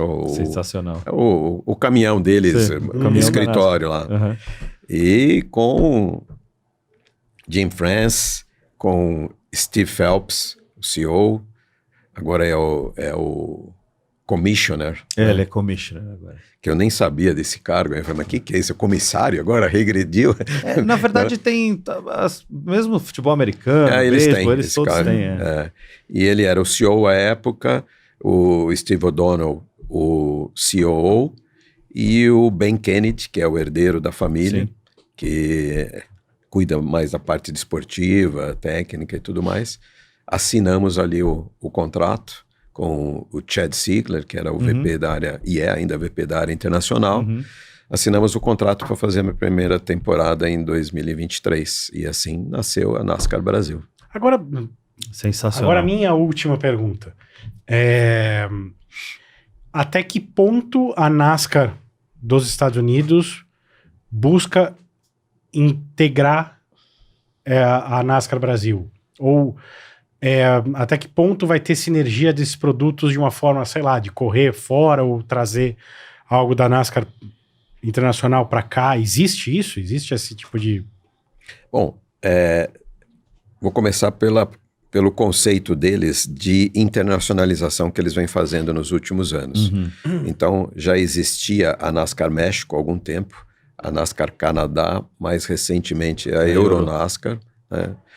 E aí, na verdade, nessa conversa nasceu a NASCAR Brasil. Então é um projeto deles de internacionalização da categoria, né? Aí eu comecei a provocar algumas interações maiores, né, entre a NASCAR Brasil e a NASCAR americana. Então a gente tem algumas coisas que a gente tem interagido, feito um intercâmbio muito interessante, né? Como vocês sabem, levei alguns garotos, alguns pilotos para testar lá no Smyrna, né, para correr primeira vez num carro de NASCAR, late model, né, não os New Generation, mas um oval curto, né, um oval de meia milha, e foi uma experiência sensacional. O carro da Late Model é mais, não vou dizer mais potente, mas ele é mais rápido do que um carro de NASCAR hoje, do que esse Next Gen, porque ele é mais baixo, mais largo, e o pneu é maior, então é um negócio muito rápido. É rápido, só que corre em circuitos curtos. Isso. Então não atingem aquelas velocidades exorbitantes, né, de um Daytona, por exemplo, 200 milhas por hora, que é 350, 360 quilômetros, de média, né? De média, não é de máxima. Mas é meio que isso que o Lipe falou, quer dizer, são carros muito potentes, os V8 muito potentes, e os meninos tiveram uma experiência incrível e se deram muito bem. Mostraram talento, foi muito interessante. Enfim, e depois alguns intercâmbios de a gente aprender coisas, fazer cross-promotion, aprender a fazer promoção com eles, uma série de coisas, intercâmbios, né, de levar patrocinadores nossos para visitar e participar, ter uma experiência em Daytona, Indianápolis, Las Vegas, onde for, né? A gente tem aumentado cada vez mais esse entrosamento.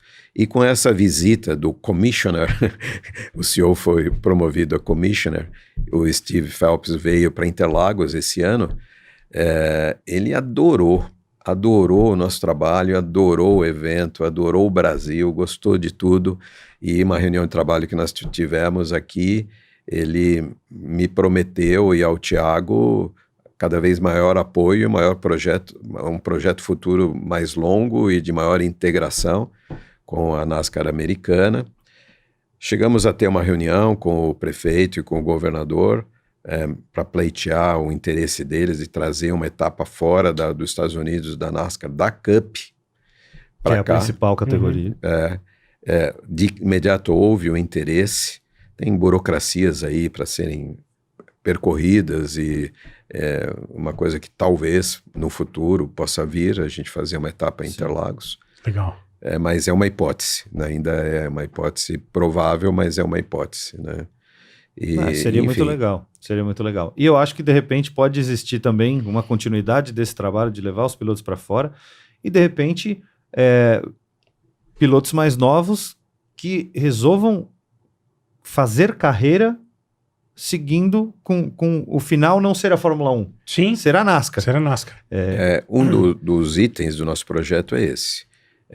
Estabelecer uma ponte entre o Brasil e os Estados Unidos, mais especificamente com a NASCAR, para pilotos jovens dentro da faixa etária que eles gostam de 17 a 21 anos, 22 anos.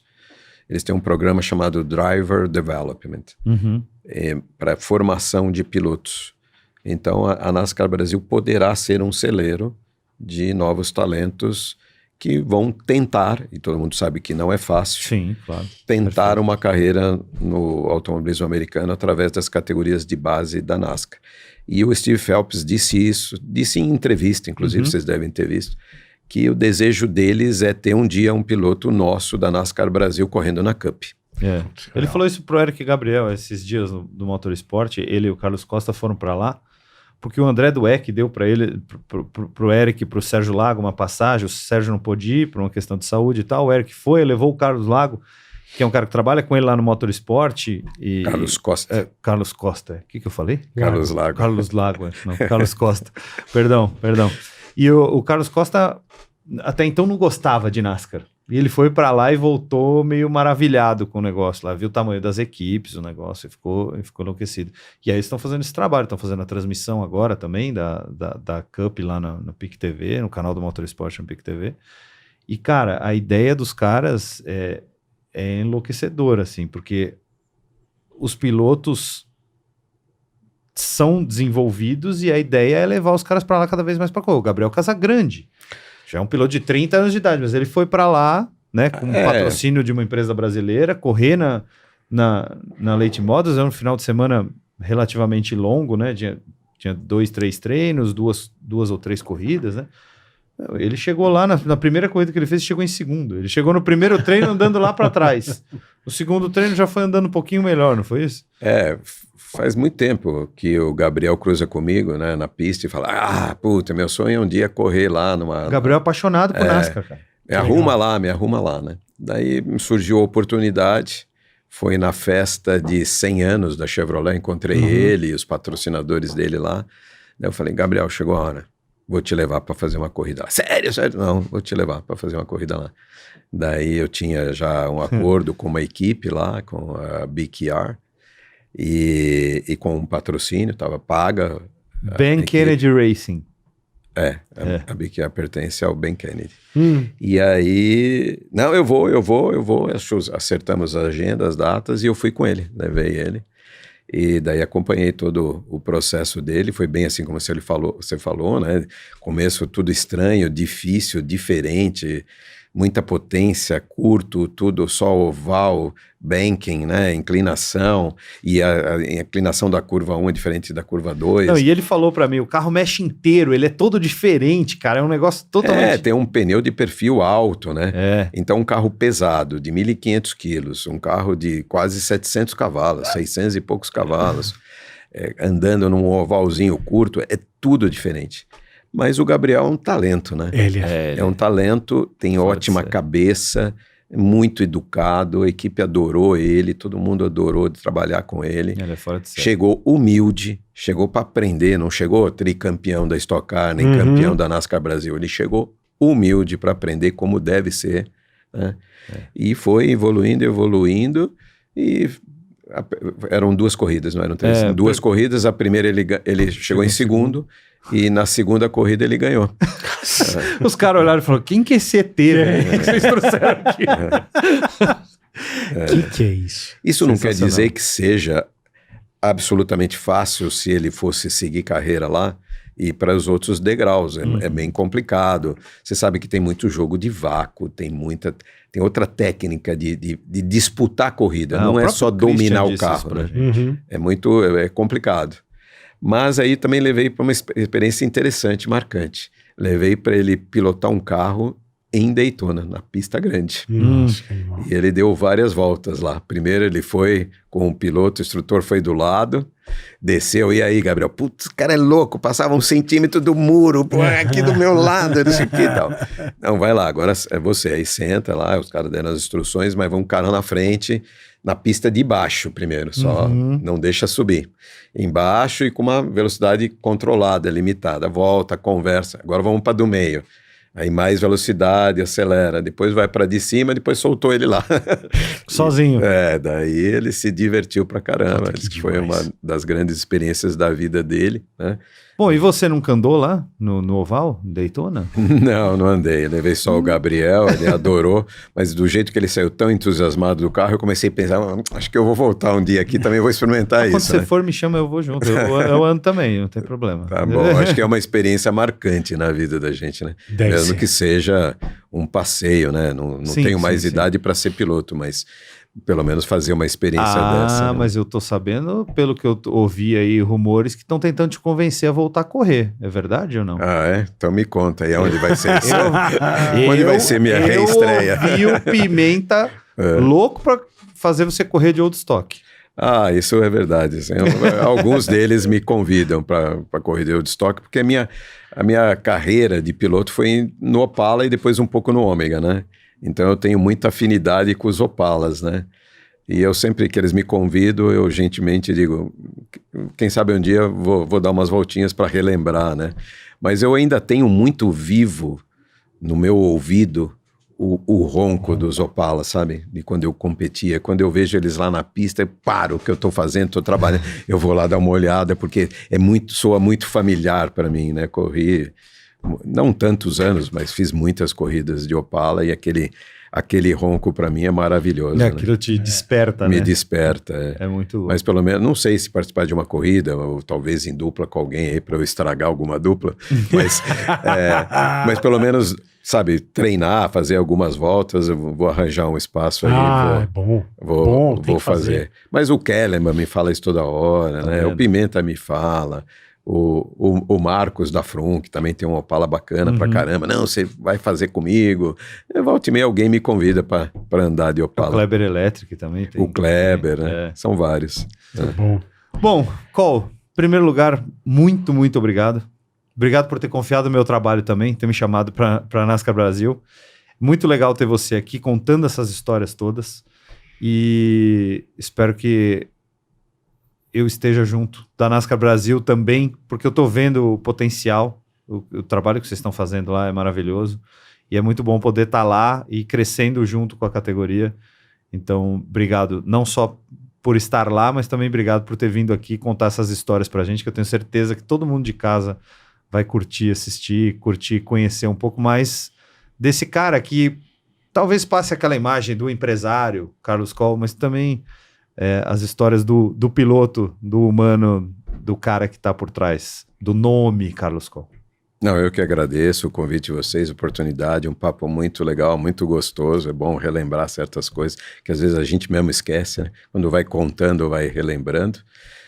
Te convidei, não é só por confiar no teu trabalho, porque já conheci o teu trabalho, vive teu conhecimento na narração da NASCAR americana, então, pelo bom profissional que você é, espero que vocês fiquem com a gente muito tempo acompanhando esse crescimento, e esse crescimento talvez seja uma contribuição, talvez não, com certeza, uma contribuição da NASCAR Brasil para o ecossistema do automobilismo brasileiro.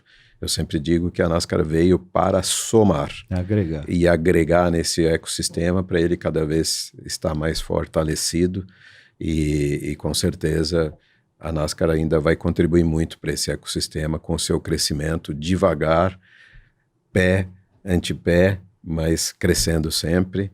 E mais uma vez, obrigado pelo convite. Imagina, obrigado. Muito, muito obrigado. De verdade, é um prazer ter essa conversa com você aqui. De verdade. Obrigado mesmo. Eu que Obrigado, agradeço. Paulo Vaz. IP. E obrigado a Valeu. todos vocês que ficaram até agora acompanhando com a gente aqui. Se vocês curtiram, dá o like, se inscreve aí no canal. E não se esquece de acompanhar o canal Auto Mais lá na Banda KU, canal 547. É isso aí. Um grande abraço e até a próxima.